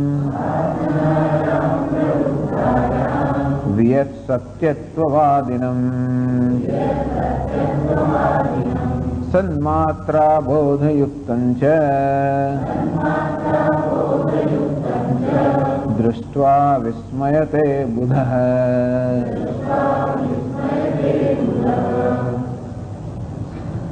વાસનાયામ પ્રબુદ્ધાયામ. આ વાસના બરોબર જયારે પ્રબુદ્ધ બને, અત્યારે વાસના કઈ છે, પેલી વાસના પ્રબળ બનવી જોઈએ. અત્યારે આકાશને સત્ય માનવું અને સતને છિદ્રવાન માનવું આ પ્રકારની વાસના છે. એમાંથી આકાશને મિથ્યા જાણવું અને સતને નિશ્છિદ્ર જાણવું, આ સતત ચિંતનથી એ વાસનાને દ્રઢ બનાવે છે. નિધિધ્યાસનનો એ હેતુ છે. સતત ચિંતનનો એક જ હેતુ છે કે જેથી આ જન્મો જન્મની વાસના જે છે કે જગતને સત્યતા આપવી, એ વાસનાઓથી મનને મુક્ત કરવાની આવશ્યકતા છે. એટલે કહ્યું ધ્યાનાત માનાત યુક્ત. આમ ધ્યાનની એટલા માટે જરૂર છે. વાસનાયામ પ્રવૃદ્ધાયામ વિયત સત્યત્વવાદનમ. તો આ રીતે જયારે જ્ઞાની પુરુષની જે વાસના જે છે, સતમાં અસત બુદ્ધિ, અસતમાં અસત બુદ્ધિ, આ પ્રકારની વાસના જયારે પ્રવૃદ્ધ થાય અર્થાત પ્રબળ બને, ત્યારે પછી વિયત સત્યત્વવાદનમ. પછી જયારે બીજા લોકોને જુએ તો કોઈ એવા જગત સત્ય છે, વિયત સત્ય એવું જે વાદ કરતો હોય, ઘણા લોકો છે નૈયાયિકો, બુદ્ધિમાન લોકો આવો જ વાદ કરે. નૈયાયિકો શું કહે? આકાશ સત્ય છે, આકાશ નિત્ય છે, આવો વાદ કરનાર. આમાં નૈયાયિકની સામે બહુ નૈયાયિક એનો પ્રતિપક્ષી છે. બીજા બધા નહીં. ક્યારેક ક્યારેક બૌદ્ધ વગેરે આવતા હોય, પણ એમના જમાનામાં નૈયાયિકોનો બહુ પ્રબળતા. હંમેશા નૈયાયિકો બહુ પ્રબળ લોકો હોય, બુદ્ધિમાન લોકો ખરા, એટલે જાત જાતની રીતે દલીલો કરી કરીને લોકોને મહાત કરતા હોય. એટલે તેથી નૈયાયિકને સામે રાખે. એટલા જ માટે અમુક જે દલીલો કરવામાં આવે છે એ પણ નૈયાયિકને ધ્યાનમાં રાખીને કરવામાં આવતું. બાકી વેદાંતમાં અમુક દલીલોનો અવકાશ છે જ નહીં. આકાશનું કોઈ સત્ય કહેતું છે ને, પેલો સત્ય કહે છે. એટલા માટે આકાશ નિત્ય કહે છે. કોણ? નૈયાયિક. એટલે એનો જે પક્ષ છે એ પક્ષને ધ્યાનમાં રાખીને ઘણી બધી દલીલો કરવામાં આવે છે. વિયત સત્યત્વવાદનમ. અંતેથી વિયત આકાશને કે જગતને સત્ય કહેતો હોય, વાદિનમ. તો સામાન્ય માણસ તો કેમ વિચારો હોય, તો ભોળા છે, અર્થાત એમણે જીવન પર વિચાર નથી કર્યો. તો પેલો તો લાંબો વિચાર કર્યા પછી આ નિર્ણય પર આવ્યો કે જગત સત્ય છે. 12 વર્ષે બોલ્યો ભાવ, ત્યાર પછી કઈ ઉલટું સુલટું બોલે, એવું છે એના જેવું છે. આટલો લાંબો વિચાર કર્યો, બધી બુદ્ધિનો ઉપયોગ કર્યા પછી કયા નિર્ણય પર આવ્યો? વિયત સત્ય છે, જગત સત્ય છે. એને વાદી કહેવાય. વાદી કોને કહેવાય? જે પોતાના વાદને સત્ય ઠેરવવા માટે એને જેની બાકી વ્યવસ્થા, પછી આના બધા શાસ્ત્રો પુસ્તક ગ્રંથો રચ્યા પાછા. આવા એક પ્રકારના એક અભિપ્રાય, એ અભિપ્રાયને સમર્થન આપતા ગ્રંથો, એના અનુયાયી હોય હજારો પાછા, અને બધા મોટા મોટા ગ્રંથો લખે. એ લોકોની પ્રબળતા અને એ લોકોની મેજોરિટી હોય પાછી એમાં. અને એને વાદી એટલે જેને માટે આખો એક વાદ છે. આમ સામાન્ય વાત કહેતો નહીં, જેને માટે આખા એના માટે દલીલો છે, એના માટે ઘણી બધી વસ્તુઓ અને વ્યવસ્થા આખી રચેલી છે. આવી રીતે જયારે જોઈએ કે માણસ આ રીતે પોતાની બુદ્ધિનો ઉપયોગ કરીને આ પ્રકારના નિશ્ચય પર આવે છે કે આ વિયત અર્થાત આકાશ સત્ય છે. વિયત સત્યત્વવાદનમ. આ વિયતને સત્ય કહેનાર જે છે એને જયારે જુએ, સન્માત્રા બોધયુક્તમ છે, અને જોડે સન્માત્ર અબોધયુક્તમ છે. બુધ વિયત સતો તત્વવેત્તા ગગનસ્ય સત્યત્વમ બ્રુવાણમ નિર્વકાશ સદ્વસ્તુ અબોધરહિતમ ચ દૃષ્ટ્વા વિસ્મયમ પ્રાપ્નોતિ. સન્માત્ર અબોધયુક્તમ છે. અને જ્યારે જુએ કે આ વિયતને સત્ય માને છે અને સતને જાણતો નથી. સતને જાણે છે પણ સતને પણ છિદ્રવાળું જાણે છે, સતને પણ વિભક્ત માને છે, સતને પણ ધર્મ માને છે. સત્ય અવિભક્ત છે, નિશ્ચિદ્ર છે, એ જાણતો નથી અને વિયતને સત્ય માને છે. અને જોઈને એને શું થાય છે? દૃષ્ટવા વિસ્મય તે બુધ. બીજું કઈ નથી, એને ખાલી વિસ્મય થાય કે કેવું છે. જેમ ઘોડો બધા છે કહે છે ને, તઈ રહે એમને વિરુદ્ધ છે કે જઈને લોકો સાથે ઝઘડો નથી કરતો, યુદ્ધ નથી કરતો કે ભાઈ આમ કેમ કહે છે. એને વિસ્મય જ થાય, બીજું કઈ નથી થતું. કે આમાં કારણ કે પહેલામાં એવા સંસ્કાર એવા દ્રઢ થઈ ગયા કે આ વિયત તો મિથ્યા છે, સત્ય છે. એટલે પેલાને આશ્ચર્ય છે કે આવું બીજું હોય જ કેમ શકે, આટલી સમજ કેમ નથી પડતી, એને એવું લાગે. એટલે એને વિસ્મય થાય છે કે હજી આ માણસ આને સત્ય કહે છે, એટલે વિયતને સત્ય કહેનારો અને આ સત છે એ નિરવકાશ છે, અર્થાત નિરપેક્ષ છે, સન્માત્ર છે, અર્થાત એ સત્ય છે, સત્ય સિદ્ધ સત્વ સ્વયં સિદ્ધ છે. આવું પણ જાણતો નથી અને સતને પણ કશાકનો ગુણ માની દેવાનો. આમ જગતને સત્ય કહે એટલે સત જગતનો ગુણ બની ગયો. આવું માનનારી જોને આ જ્ઞાની પુરુષને એટલે જે સત અને વિવેકનો વિવેક કરે છે, વિવેકીને આ જોઈને વિસ્મય થાય છે. વિસ્મય તો એ બધા આ ગ્રંથકારમાં ઘણી બધી એમનામાં વિરોધ કરવાની બહુ વિલક્ષણ રીત છે. વારંવાર વિનોદ આવતો હોય છે, પણ એ વિનોદી છે, પણ એમની વેદાંતની રીતે વિનોદ કરતા હોય છે. આમ એટલે જ્યાં નૈયાયિકો જોઈને તો અમને શું થાય તો કે વિસ્મય તો એ બધા બુદ્ધિમાન મનુષ્ય માટે વિસ્મય થાય કે આ કેવા છે. એટલે એક જગ્યાએ છાપામાં વાંચ્યું અક્કલ બળી કે ભેંસ એવું લાગે છે. જોકે એમાં એની બહુ અક્કલ હોય મને દેખાડ્યું છે કે એના લેખની અંદર, પણ આ જૂની કહેવત છે પેલા કે આ કઈ જાતની અક્કલ છે આ લોકોની કે આને સત્ય માને છે. આમ આ વિવેક મિથ્યા છે અને સત સત્ય છે એ બરોબર સિદ્ધ કર્યું અને દ્રઢ કર્યું. બસ ઉક્ત ન્યાય અન્યત્રાપી અતિદિશતી. એકવાર આ નિશ્ચય થઈ ગયો કે આ વિવેક મિથ્યા છે અને સત સત્ય છે, એ જ ન્યાય એ જ નિયમ બીજી બધી જગ્યાએ પણ લાગુ પાડી શકાય. બસ જે રીતે આ થયું, જે રીતે વિવેક અને સતનું આ વિવેચન થયું એ રીતે બીજા બધા પદાર્થોનું વિવેચન થાય. વાયુનું, આકાશ પછી વાયુ. તો હવે વાયુ અને સતનું વિવેચન કરશે. 77માં શ્લોકમાં કહે છે એવમાકાશ મિથ્યાત્વે સત્સત્યત્વે ચ વાસિતે ન્યાયેનાનેન વાયવાદેઃ સદ્વસ્તુ પ્રવિવિચ્યતામ.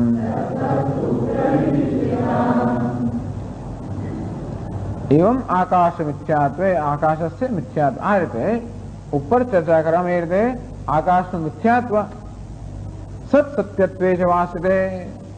સતનું સત્યત્વ આકાશનું મિથ્યાત્વ અને સતનું સત્યત્વ વાસિતે. આ પ્રકારની વાસના જયારે દ્રઢ થઈ ગયા, આ પ્રકાર સંસ્કાર દ્રઢ થઈ ગયા. એટલે જો ન થયું હોય તો ફરી ફરી વાંચવાનું કહેવાનો અસર છે. ગ્રંથકાર એમ કહે છે કે આગળ જવા પહેલા આ વસ્તુના મનમાં સ્પષ્ટતા થઈ ગઈ હોવી જોઈએ. નહીં તો પછી આગળની ચર્ચા આમાં જો સ્પષ્ટતા ન હોય તો આગળની ચર્ચામાં એક પ્રકારનો ગૂંચવાડો રહેવાનો. એવું આ પ્રકારે ઉપર ચર્ચા કરી પ્રમાણે આકાશ મિથ્યા છે અને સત સત્ય છે.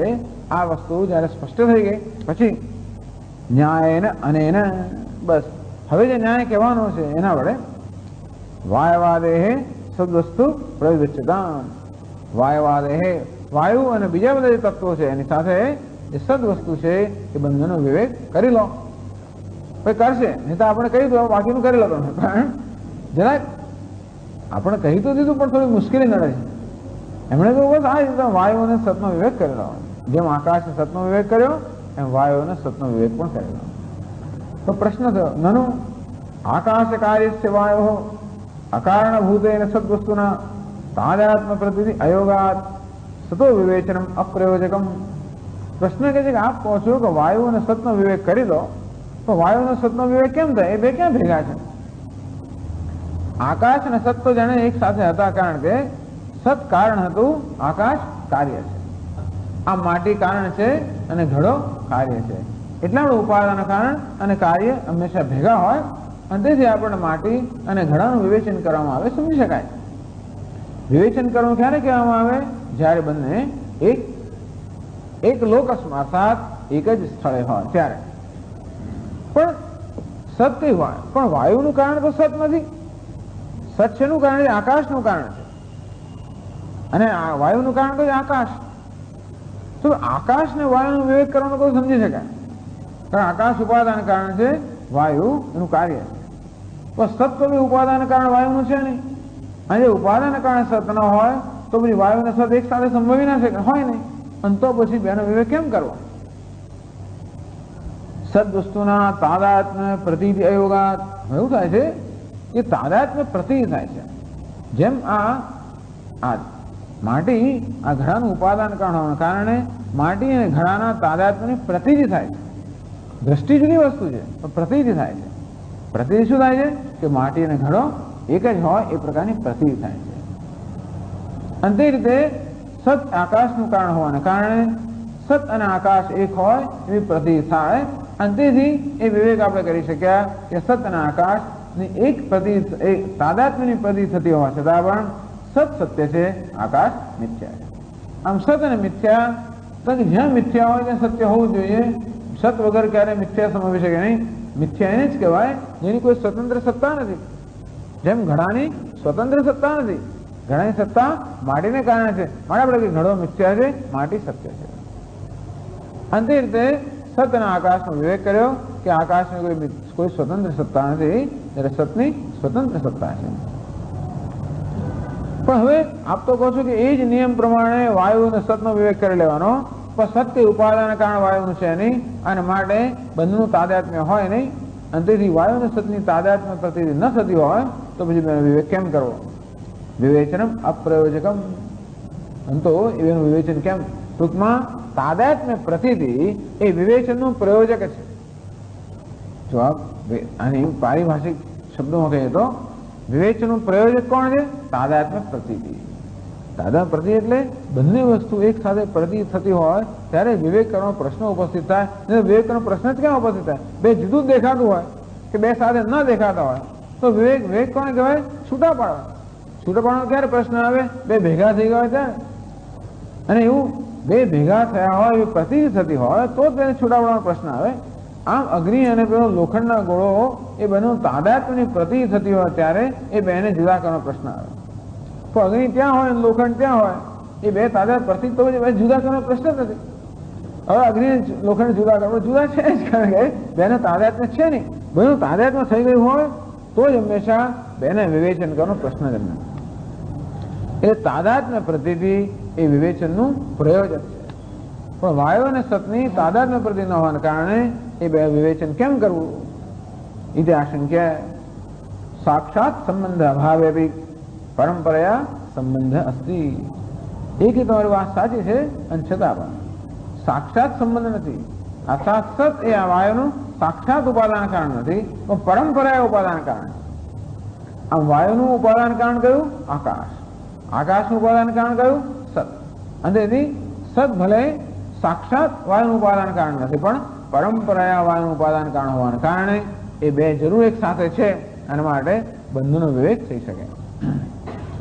એ બંધુનો સંબંધ છે અને માટે બંધુ વિવેક થઈ શકે. એ 78માં શ્લોકમાં કહે છે.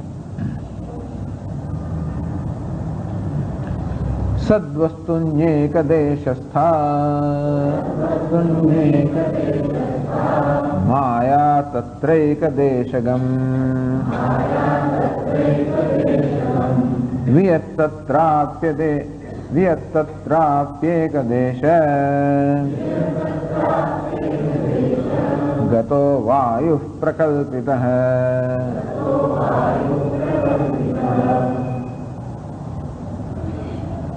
સદ્વસ્તુની એકદેશસ્થા માયા તત્ર એકદેશગમ વિયત તત્રાપि એકદેશગતો વાયુ પ્રકલ્પિતઃ. સંબંધ બતાવે છે. સાક્ષાત સંબંધ નથી પણ પરંપરા સંબંધ. કે પહેલા સદવસ્તુનો માયા સાથેનો સંબંધ. સદવસ્તુનો માયા સાથે. સદવસ્તુની એકદેશસ્થા માયા. આગળ ચર્ચા થઈ ગઈ કે સતમાં માયા ક્યાં છે? તો કે સતના એક દેશમાં છે, એક અંશમાં છે. એને દ્રષ્ટાંત આપ્યા. ત્રિપાદસ્ય વિશ્વાભૂતાની ત્રિપાદસ્યામૃતમ દિવી. કે આ પરમાત્મા છે અને એક અંશમાંથી આ સમય જગતની ઉત્પત્તિ થાય છે. એનો બાકીનો અંશ કેવો છે? જગતથી પર છે. એમ કહીને કહ્યું કે જાણે કે માયા એવું નથી કે એક અંશમાં હોય કે અંશી ભાવ તો નથી, પણ જાણે કે માયા પરમાત્માના એક અંશમાં છે. તો આકાશ ક્યાં છે? માયાના એક અંશમાં. જે કાર્ય છે કારણ એક અંશમાં હોય. આ ઘડો છે ને માટીમાં ક્યાં એક અંશમાં છે. માટી તો સર્વત્ર વ્યાપ્ત છે. આ માટીમાંથી હજારો લાખો ઘડા બની શકે. આ એક ઘડો માટીમાં ક્યાં સ્થાન છે? માટીના એક અંશમાં. વસ્ત્રનું સૂતરમાં ક્યાં સ્થાન છે?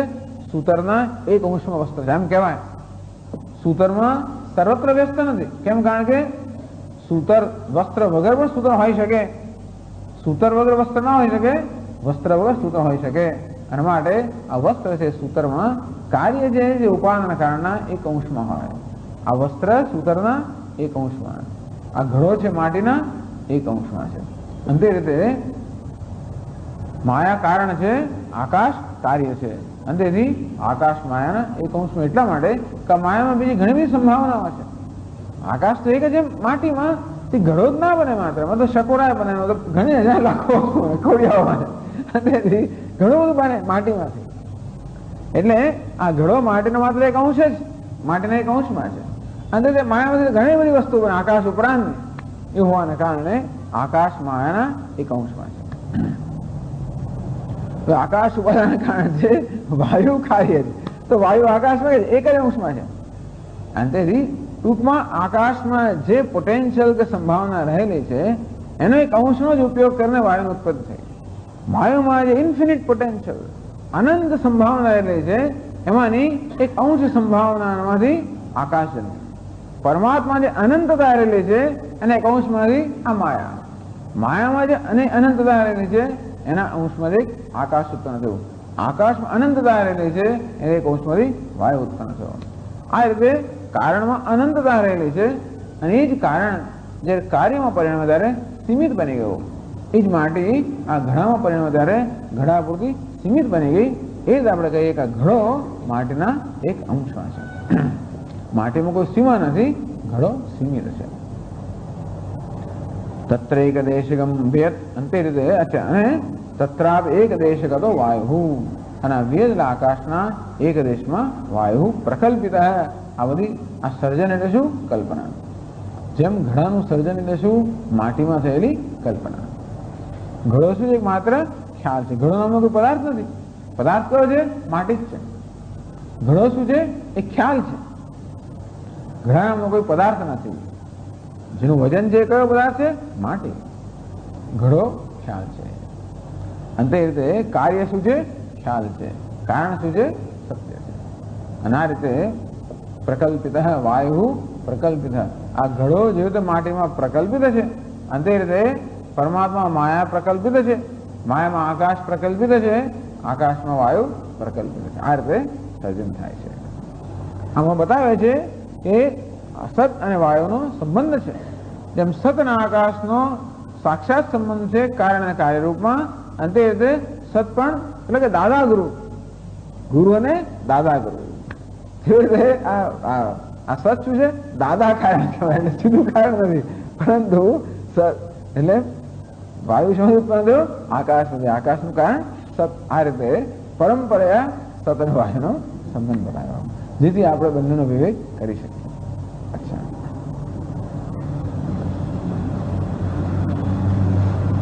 ઓમ પૂર્ણમદ પૂર્ણમિદં પૂર્ણાત પૂર્ણમુદચ્યતે પૂર્ણસ્ય પૂર્ણમાદાય પૂર્ણમેવાવશિષ્યતે. ઓમ શાંતિ શાંતિ શાંતિ. શંકરં શંકરાચાર્યં કેશવં બાદરાયણં સૂત્રભાષ્યકૃતૌ વંદે ભગવन्तૌ પુનઃ પુનઃ.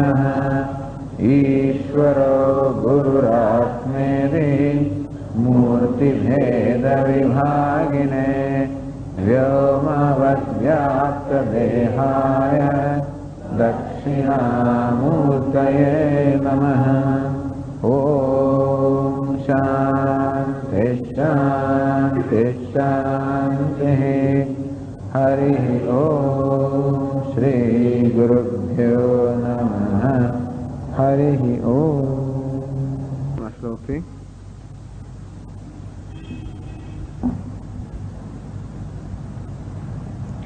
ન્યસ્ય ભાતિ સદા વ્યોમ નિસ્તત્વોલ્લેખપૂર્વકમ સદ્વસ્ત્વપि વિભાત્યસ્ય નિશ્ચિદ્રત્વપુરસ્સરમ. वासनायां प्रवृद्धायां वियत्सत्यत्ववादिनम् सन्मात्रा बोधयुक्तं च दृष्ट्वा विस्मयते बुधः एवमाकाशमिथ्यात्वे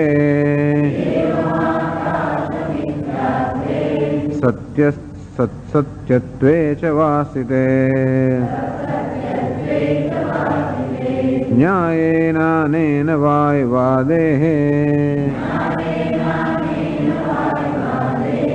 सद्वस्तु प्रविविच्यताम् सद्वस्तुन्येकदेशस्था माया तत्रैकदेशगम्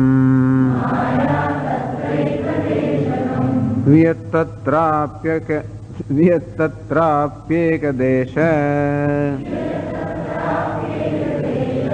गतो वायुः प्रकल्पितः यस्य भाति सदा व्योम निस्तत्वोल्लेखपूर्वकं सद्वस्तु विभात्यस्य निश्छिद्रत्व पुरस्सरम। तो જેવી રીતે અજ્ઞાની મનુષ્યને પ્રતીત થતી હોય આકાશની, કઈ રીતે જ્ઞાની પુરુષને પણ આકાશની પ્રતીત થતી હોય, પરંતુ એનું પ્રત્યય આકાશની જ્યારે પ્રતીત થાય, આકાશનું જ્યારે એને જ્ઞાન થાય ત્યારે કયા પ્રકારનો પ્રત્યય, કયા પ્રકારનો ખ્યાલ એનામાં જન્મે છે? નિસ્તત્વ ઉલ્લેખપૂર્વકમ, કે આકાશ નિસ્તત્વ છે, તત્વહીન છે, અર્થાત મિથ્યા છે, એ પ્રકારનો ખ્યાલ જન્મે છે. તો જોવું એક વસ્તુ છે અને ખ્યાલ બીજી વસ્તુ છે. આપણે જોઈએ ત્યારે આ શું જોઈએ છે? સફરજન જોઈએ છે, પણ મનમાં કયો ખ્યાલ જન્મે છે? આ સફરજન મિથ્યા છે. જ્યાં જાણતા હોઈએ તો, ન જાણતા હોઈએ ત્યાં સુધી આ સફરજન સત્ય છે એવો ખ્યાલ જન્મે. પરંતુ જ્યારે આ જે પદાર્થ છે એના સ્વરૂપ પર વિચાર કરવામાં આવે, સફરજનના કયા લક્ષણો હોય એ લક્ષણો આપણે જાણતા હોઈએ, અને બધા લક્ષણો જ્યારે આ પદાર્થમાં એનો અભાવ હોય ત્યારે જોઈએ કે આ પદાર્થ સફરજન નથી. અંદેથી એ દસત ભાસમાનમ તદ મિથ્યા, જે નથી છતાં પણ ભાસે છે એનું નામ મિથ્યા. આ સફરજન નથી છતાં પણ સફરજનની જેમ ભાસી રહ્યું છે. મારા કેવું છે? મિથ્યા સફરજન, મિથ્યા સફરજન. એકવાર આ રીતે પદાર્થના સ્વરૂપનો નિર્ણય થાય પછી જ્યારે આપણે એને જોઈએ ત્યારે આપણી આંખો શું જોઈએ છે? એવો જ રંગ અને રૂપ જે સફરજનનું હોય, પરંતુ બુદ્ધિમાં કયા પ્રકારનો ખ્યાલ આવે છે? તો કે આ મિથ્યા છે. આમ વસ્તુના મિથ્યાત્વનો નિશ્ચય કરવા માટે વિચારની આવશ્યકતા છે. કહ્યું ને, પ્રમાણ યુક્તિભ્યામ, પ્રમાણ અને યુક્તિ એ બંનેથી એના લક્ષણ આપણે જાણતા હોઈએ કોઈ પદાર્થના, ત્યારે પ્રમાણ વડે અને યુક્તિ વડે આપણે પદાર્થના તત્વનો નિશ્ચય કરી શકીએ. અને આગળ સમજાવવામાં આવે રીતે આકાશનું પોતાનું સ્વરૂપ શું છે? આકાશ છે એમ કહીએ છે, પણ આકાશમાં છે પણ છે તો પેલા સતને કારણે છે. તે સત જે છે એ છે પણ જો સતમાંથી લઈ લઈએ તો આકાશનું પોતાનું સ્વરૂપ નિસ્તત્વ. આકાશમાં પોતાનામાં સત્વ નથી, અર્થાત કેવું છે? અને છતાં પણ ભાસે છે. આકાશમાં એનું પોતાનું કોઈ સત્વ નથી, છતાં પણ ભાસે છે. અમારા માથા પરના શિંગડા કેવા છે? એનું કોઈ સત્વ નથી અને ભાસતા નથી. જ્યારે આકાશ કેવું છે? એમાં કોઈ સત્વ નથી અને ભાસે છે. આમ નથી એવા બે પ્રકારના પદાર્થો થયા. એક નથી અને ભાસતું પણ નથી, એક નથી અને ભાસે છે. એટલા માટે આ નવી કોટીનો પદાર્થ, નવી કોટી ઉત્પન્ન થઈ, એનું નામ છે મિથ્યા. જે નથી અને છતાં પણ ભાસે છે. જે નથી અને નથી વાસ્તુ એનો કોઈ ઉપદ્રવ નથી. જે છે ને ભાસે છે એનો પણ ઉપદ્રવ નથી. ઉપદ્રવ શું કરે છે? એ નથી અને ભાસે છે. જે નથી અને છતાં પણ એને સત્ય માનવામાં આવે છે, એ જ જગતના બધા ઉપદ્રવનું કારણ છે. બધા જ ઉપદ્રવનું કારણ એક જ છે, તો શું? કે જે નથી એને સત્ય માનવામાં આવે છે. એટલે જ્ઞાની પુરુષ માટે આકાશ કેવું છે? નિસ્તત્વોલ્લેખપૂર્વકમ. આકાશનું દર્શન જ્યારે કરે ત્યારે મનમાં કેવો ખ્યાલ જન્મે? આમાં કોઈ તત્વ નથી. આકાશ પોતાના સ્વરૂપથી કેવું છે? મિથ્યા છે. સદવસ્તુ અપી ભાત્યસ્ય, એના આકાશમાં ભાસે છે અને જો જોડે સત પણ ભાસે છે. આપણને પણ ભાસે છે. આપણે જ્યારે કે આકાશ છે ત્યારે આકાશનું પણ આપણે દર્શન કરીએ છીએ અને જો સતનું પણ આપણે ભાન હોય છે. આકાશનું પણ ભાન છે અને સતનું પણ ભાન છે. પરંતુ આકાશ અને સત બંને ઓતપ્રોત થઈ ગયા હોવાને કારણે આકાશ સત્ય હોય એ પ્રકારનો ખ્યાલ જન્માવે છે આપણા મનમાં. જ્યારે જ્ઞાની પુરુષના મનમાં આ આકાશ એ પ્રકારનો ભ્રમ જન્માવી શકતો નથી. આકાશ મિથ્યા છે અને સત સત્ય છે. આકાશમાં મિથ્યા બુદ્ધિ, સતમાં સત્ય બુદ્ધિ. નિશ્છિદ્રત્વ પુરસ્સરમ, એને સતમાં કોઈ છિદ્ર દેખાતા નથી. છિદ્ર ક્યાં છે? આકાશમાં છે. અંતેથી આપણને બધા પદાર્થો એકબીજા કરતા ભિન્ન ભિન્ન હોય એમ જાણે છે. અને આપણે સામાન્ય રીતે માની લઈએ કે આ સત અર્થાત આત્મા પણ અનેક છે. એમ કે અત્યારે આત્મા કેવો દેખાય છે? છિદ્રવાળો દેખાય છે. જ્ઞાની પુરુષનો આકાશ છિદ્રવાળો દેખાતો નથી. આ દેશ કાળ વગેરે આકાશમાં કોઈ વિભાગ ઉત્પન્ન કરી શકતા નથી. આકાશ કે સત કેવું? સતમાં વિભાગ ઉત્પન્ન કરે. દેશ અને કાળ વગેરે આ સતમાં કોઈ વિભાગ ઉત્પન્ન કરે. કારણ કે સત કયું છે? સ્વયં પ્રકાશ. આ દેશ અને કાળ સરમ મર્યાદિત પર. અંતેથી મનથી પણ પર. આકાશ કેમ ભાસે છે? મન છે માટે ભાસે છે. આ સત તત્વ કેમ ભાસે છે? સત તત્વ છે માટે ભાસે છે. અર્થાત એને ભાસવા માટે કોઈ મન વગેરેની આવશ્યકતા નથી. વાસનાયામ પ્રવૃદ્ધાયામ વિયત સત્યત્વવાદિનમ સન્માત્રા બોધયુક્તમ ચ દૃષ્ટ્વા વિસ્મયતે બુધ. વાસનાયામ પ્રવૃદ્ધાયામ, આ પ્રકારે આકાશ મિથ્યા છે અને સત સત્ય છે. આ પ્રકારની વાસના આપણો વાસના છે. પણ કેવી વાસના છે? આ સાચી વાસના છે. અત્યારે કેવી વાસના છે? આકાશમાં સત્ય છે એ પ્રકારની વાસના છે. એ વાસના અત્યારે દ્રઢ થઈ ગઈ છે. એવી જ દ્રઢ જયારે પેલી વાસના બને કે આકાશ મિથ્યા છે, પછી જયારે કોઈ જુએ કે આકાશ સત્ય માનનારો માણસ છે, વિયત સત્યત્વવાદનમ, આકાશ સત્ય માને છે અને સત્ય સાબિત પણ કરે છે, એવું જયારે જુએ સન્માત્ર અબોધયુક્તમ છે, ક્યારે આ સત એકમાત્ર સત્ય છે એ પ્રકારના બોધથી રહિતા મનુષ્ય દ્રષ્ટવા વિસ્મયતે બુધ, આ બુદ્ધિમાન મનુષ્ય અથવા જ્ઞાની પુરુષાને જોઈને વિસ્મય પામે છે. ખરું છે, જે વસ્તુ છે નહીં એ સત્ય છે અને જે છે એનો અનાદર થાય છે. આવું જોઈને એને વિસ્મય આવું કેમ થઈ શકે? ધ્રુવમ કશ્ચિત સર્વમ સકલમ અધ્રુવમ, ધ્રુવમ બી કશ્ચિત, કોઈ કહે છે કે આ જગત કેવું છે? ધ્રુવમ, નિત્ય છે, સત્ય છે. કોઈ કહે છે આ જગત કેવું છે? આ ધ્રુવમ છે જ નહીં. કોઈ કહે ધ્રુવા ધ્રુવ, કોઈ કહે છે કે છે નથી પણ ખરું, સત પણ છે અસત પણ છે. એટલે કહે છે આ બધું જોઈને ભગવાન આ રીતે આપની આ સ્તુતિ કરનારા લોકોને જોઈને મને અત્યંત વિસ્મય થાય છે કે આવું પણ ચાલી શકે. પોલમ પોલ ચાલે છે, લોકો સ્તુતિ કરે છે ભગવાનની, આવી રીતે સ્તુતિ કરે કે આ જગત સત્ય એમ માની સ્તુતિ કરે. બીજા ભગવાનની સ્તુતિ કરે જગત છે જ નહીં.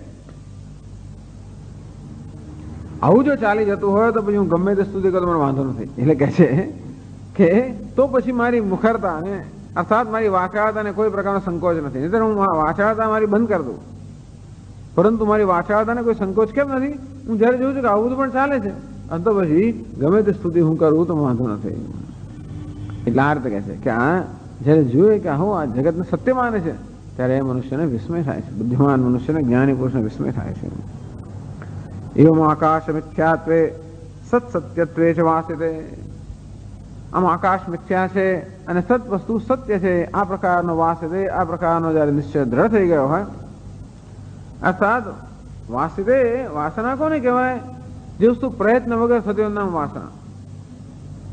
પૂર્વના સંસ્કારને કારણે જે પ્રકારની ટેવો આપણામાં દ્રઢ થઈ ગઈ હોય, અંતેથી કોઈ પ્રકારના વિચાર વગર આપણાથી જે વસ્તુનું વર્તન થાય કે જેનું ચિંતન થાય કે જે નિર્ણય થાય, વર્તન પણ થાય કોઈ પ્રકારના વિચાર વગર, કે બુદ્ધિની વાસનાને કારણે બુદ્ધિમાં આપોઆપ નિર્ણય પણ થાય. આમ જગતને સત્ય માનવું એ શું છે? આપોઆપ થતો નિર્ણય છે, એમાં કોઈ વિચારની આવશ્યકતા નથી. એ કેમ છે? કારણ કે એ પ્રકારની વાસના છે, એ દ્રઢ વાસના. એમાં જ વાસના જે કોઈ પ્રકારના નવા વિચારની અપેક્ષા નથી રાખતો. અંતે રીતે એવી વાસના દ્રઢ થાય કે બ્રહ્મ સત્ય છે, જગત મિથ્યા છે, ત્યાર પછી એ સતની સત્યત્વના દર્શન કરવા માટે કોઈ પ્રયત્નની આવશ્યકતા નથી. એટલે સુધી આ જ્ઞાન દ્રઢ થઈ ગયું હોય. એવમ આકાશ મિથ્યાત્વે સત સત્યત્વે જ વાસિતે. એટલે ગ્રંથકાર કહે છે ક્યારે આકાશના મિથ્યાત્વનું અને સતના સત્યત્વનું બરોબર જયારે દ્રઢ નિશ્ચય થઈ ગયો, ન્યાય નાનેન વાયુવાદેહે સદવસ્તુ પ્રવિચ્છેદામ, બસ ત્યારે એ જ ન્યાયથી હવે આ વાયુને પણ સત્વસ્તુથી જુદી કરો. આમ જે રીતે આકાશને સદવસ્તુથી જુદું કર્યું, જુદું કઈ રીતે કર્યું એ પ્રમાણે દેશમાં જુદું નથી કે આકાશ જુદું ને સત જુદું, પરંતુ સત પારમાર્થિક સત્ય છે, આકાશ મિથ્યા છે. આમ વાસ્તવિકતાની દ્રષ્ટિએ બંને ભિન્ન છે. દેશમાં ભિન્ન નથી, કાળમાં ભિન્ન નથી. જેમ પેલો ભિખારી પેલો અભિનેતા, તો ભિખારી અને અભિનેતા ક્યાં એક જ જગ્યાએ છે. જે ભિખારીનો નાક છે અભિનેતાનો નાક છે, ભિખારીનો હાથ છે જ અભિનેતાનો હાથ છે. અંતેથી દેશની દ્રષ્ટિએ જોવા તો બે જુદા નથી, અને છતાં બે જુદા છે. કઈ દ્રષ્ટિએ જુદા છે? સત્યતાની દ્રષ્ટિએ. અભિનેતા સત્ય છે, ભિખારી અધ્યારોપ છે, મિથ્યા છે. આ પ્રકારનું અંતર. એટલે એમ ન માનું કામ મેં આકાશ જુદું જોયું એવું નથી. અંતર એટલે કોઈ દેશનું અંતર નથી. લોકો આવું આમ જુદું કરીને જોતા હોય એવું નહીં. આ ક્યાં એટલા માટે બુદ્ધિમાં અંતર જોવાનું હોય. આ પ્રકારનું અંતર એ કોઈ ઇન્દ્રિયના જ્ઞાનનો વિષય નથી, કે મનના જ્ઞાનનો વિષય નથી, કે આપણે મનથી જુદું જોયું, આકાશના મિથ્યા જોયું, મેં આકાશ મિથ્યા જોયું, એટલે કે જોયું એવું જોવાનું નથી, મનથી પણ જોવાનું નથી. આ શું છે? સમજવાની જ વસ્તુ છે. માત્ર આ મિથ્યાત્વ એ સમજવાની વસ્તુ છે, એટલું પૂરતું છે. તમે સાક્ષાત્કાર આમ દેખાય કે નહીં, આટલું પૂરતું છે. આકાશનું મિથ્યાત્વ સમજ્યા બરોબર, એ સમજ દ્રઢ થઈ ગઈ, પૂરતું છે. કોઈ જાતની તકલીફ પછી છે નહીં. એવમ આકાશ મિથ્યાત્વે સત સત્યત્વે જ વાસિતે. આમ આકાશનું મિથ્યાત્વ અને સત્ય પારમાર્થિક સત્ય છે એ પ્રકાર નિશ્ચય દ્રઢ થઈ ગયો. ન્યાય નાનેન વાયવાદેહે સદવસ્તુ પ્રવિચ્છેદામ.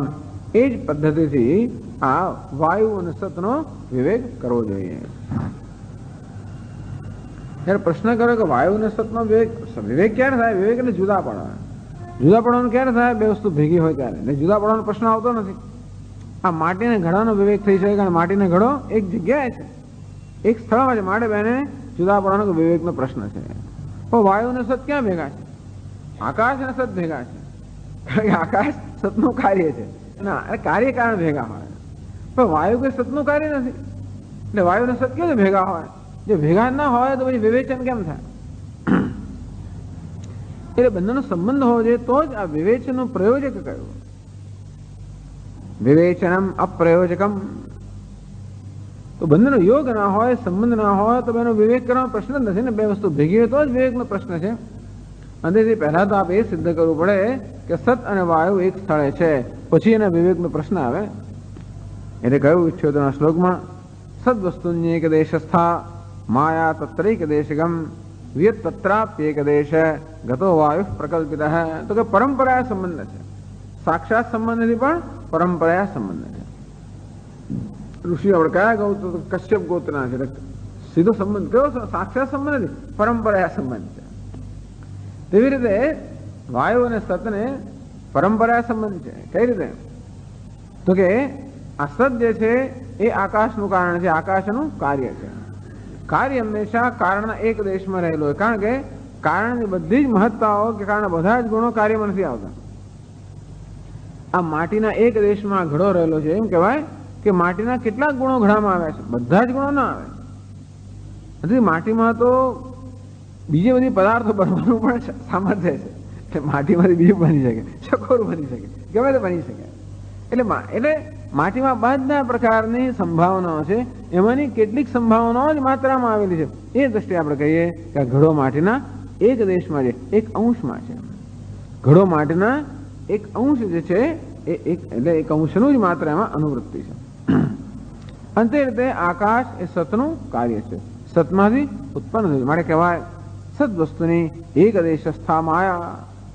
પહેલા માયા જે છે એ સદ વસ્તુમાં કે પરમાત્મામાં એક દેશમાં એક અંશમાં રહેલી છે. અર્થાત માયાને પરમાત્મા એક જ અંશ પ્રાપ્ત છે. કયો અંશ? અસ્થિ, ભાતિ વગેરે પ્રાપ્ત છે. પણ પરમાત્મા એથી કઈ મહાન છે. આમ પરમાત્મા કેવો છે? કૂટસ્થ, નિત્ય, પૂર્ણ. તો માયા કેવી છે? પરિણામી, વિકારી, અપૂર્ણ. અને તો પછી એવું તમે તો કહો છો કારણ ને કાર્યમાં સમાનતા હોય તો હોવી જોઈએ, પણ પૂરેપૂરી સમાનતા ના હોય. આમ આકા સત કે બ્રહ્મ પણ છે, એ છે પણ માયામાં છે. બ્રહ્મ ભાસે છે માટે માયા પણ ભાસે છે. એ રીતે એવા એવા અંશ જે છે એ માયામાં છે. એટલા માટે માયા બ્રહ્મનો એક અંશ છે, પૂરેપૂરું બ્રહ્મ નથી, બ્રહ્મનો અંશ છે. ત્યારે એ માયાની બધી સંભાવનામાંથી એક અંશ, થોડીક સંભાવનાઓ આકાશમાં આવી, માયામાંથી આકાશનું સર્જન થયું. તત્ર એક દેશિકમ વિયત. આ વિયત એ માયાના એક દેશમાં રહેલું છે, અર્થાત માયાની સર્વ સંભાવનામાંથી એક અંશ જેટલી સંભાવના આ વિયત કે આકાશ રૂપી કાર્યમાં છે. તત્રાપી એક દેશકતો વાયુ પ્રકલ્પિત. અને આકાશની બધી સંભાવનાઓમાં એમાંની એક અંશની સંભાવનાઓ વાયુમાં આવેલી છે. વાયુ આકાશનું કાર્ય છે. અને આ રીતે પરંપરા સંબંધ છે. સતનો સીધો સંબંધ માયા સાથે, માયાનો આકાશ સાથે, આકાશનો વાયુ સાથે. એટલે પરંપરા સત અને વાયુનો સંબંધ છે. અને માટે સતના કેટલાક ધર્મ વાયુમાં પણ છે, અને તેથી વાયુ અને સત એક સાથે છે, અને તેથી એનો વિવેક કરવો જોઈએ. આ 78મા શ્લોકમાં આ વિવેકનું પ્રયોજક બતાવ્યું. સંબંધ એક સાથે હોવું, બંનેનો યોગ હોવો. એ શું છે? બંને વિવેચન તો જ થઈ શકે જ્યારે બે વસ્તુઓ કે બે તત્વ એકબીજાની સાથે હોય, એકબીજા સાથે સંયોજાયેલા હોય, તો જ બેના વિવેકનો પ્રશ્ન છે. એકબીજાથી જુદા હોય તો વિવેક કરવાની આવશ્યકતા નહીં, કારણ જુદા જ છે. વિવેક અર્થાત જુદા પાડવા. જે સ્પષ્ટ જુદા દેખાતા નથી એમને જુદા પાડવા. અને તો બતાવ્યું કે કેવી રીતે સત અને વાયુનો પણ સંબંધ છે. એક સાથે હોવાના કારણે એમનો વિવેક થઈ શકે અને કરવો જોઈએ. એવમ સદવાયવો સંબંધમ પ્રદર્શ્ય. આ રીતે સત અને વાયુનો સંબંધ બતાવ્યો, પરંપરા કાર્યકારનો સંબંધ બતાવ્યો. તયો ધર્મતઃ ભેદ જ્ઞાપનાય. તો બેનો ભેદ કેમ આપણે જાણી શકીએ? ધર્મતઃ સતના કયા ધર્મ છે અને વાયુના કયા ધર્મ છે. કોઈને જો ભેદ આપણે જુદો કરવા, વિવેક કરવો હોય તો બંનેના લક્ષણ જાણવા જોઈએ. આમ મેં કહ્યું ને એ પ્રમાણે દાળના લક્ષણ જાણીએ ને ચોખાના લક્ષણ, દાળ ને ચોખા જુદી કરી શકીએ, કે ચોખાના લક્ષણ જાણીએ ને ચોખાના પેલા પથ્થર હોય લક્ષણ જાણીએ તો બેને જુદા કરી શકીએ. આમ વિવેક કરવા માટે જે પદાર્થનો વિવેક કરવાનો છે એ બંનેના લક્ષણ આપણે જાણવા જોઈએ. તો સતના શું લક્ષણ છે કે ધર્મ છે, અને વાયુનો શું ધર્મ છે એ જાણતા હોય તો આપણે કહી શકીએ કે હા આ વાયુ છે, આ સત છે. જેમ અગ્નિ અને લોખંડના આપણે ધર્મ જાણતા હોઈએ તો આપણે કહીએ કે હા જે ગોળ આકાર છે લોખંડનો છે, અને જે ઉષ્ણતા છે પ્રકાશ છે અગ્નિનો છે. આમ બેના ધર્મ જાણતા હોઈએ તો બંને એક સ્થળે હોય તો પણ આપણે જેમ એનો વિવેક કરી શકીએ. અંતે રીતે આ સત અને વાયુના ધર્મ આપણે પહેલા જાણવા જોઈએ, જેથી આપણે બેનો વિવેક કરી શકીએ. વાયુ પ્રતિમાનાન ધર્માના. તો વાયુમાં જે ધર્મ પ્રતિમાન છે, અર્થાત આપણી પ્રતીકના વિષય છે, આપણા અનુભવના વિષય છે, એ ધર્મો 79મા શ્લોકમાં કહે છે. શોષસ્પર્શૌ ગતિર્વેગઃ વાયુ ધર્મા ઇમે મતાઃ ત્રયસ્વભાવા સન્માયા વ્યોમનામ યેતેપિ વાયુગાઃ.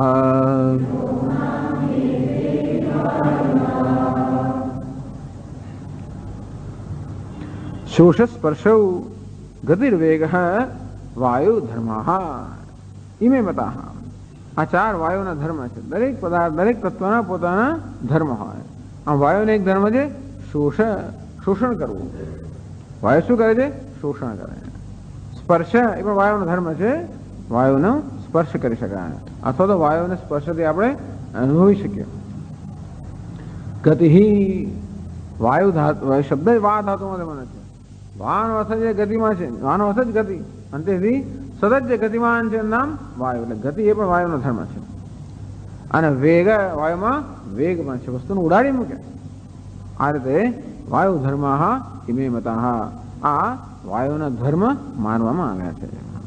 જે આપણા અનુભવના વિષય છે. એટલે શોષણ થતું હોય, સ્પર્શનો અનુભવ થતો હોય, ગતિનો અનુભવ થતો હોય, વેગનો અનુભવ થતો હોય, આપણે જાણી લઈએ કે આ કોના ધર્મ છે? વાયુના ધર્મ. એ ઉપરાંત એવમ પ્રાતિસ્વિકાન ધર્માન અભિધાય, પ્રાતિસ્વિક એટલે પોતાના જે સ્વાભાવિક ધર્મ છે એ કયા પહેલા, પછી દરેક પદાર્થમાં પોતાના પણ ધર્મ હોય અને કારણના ધર્મ હોય.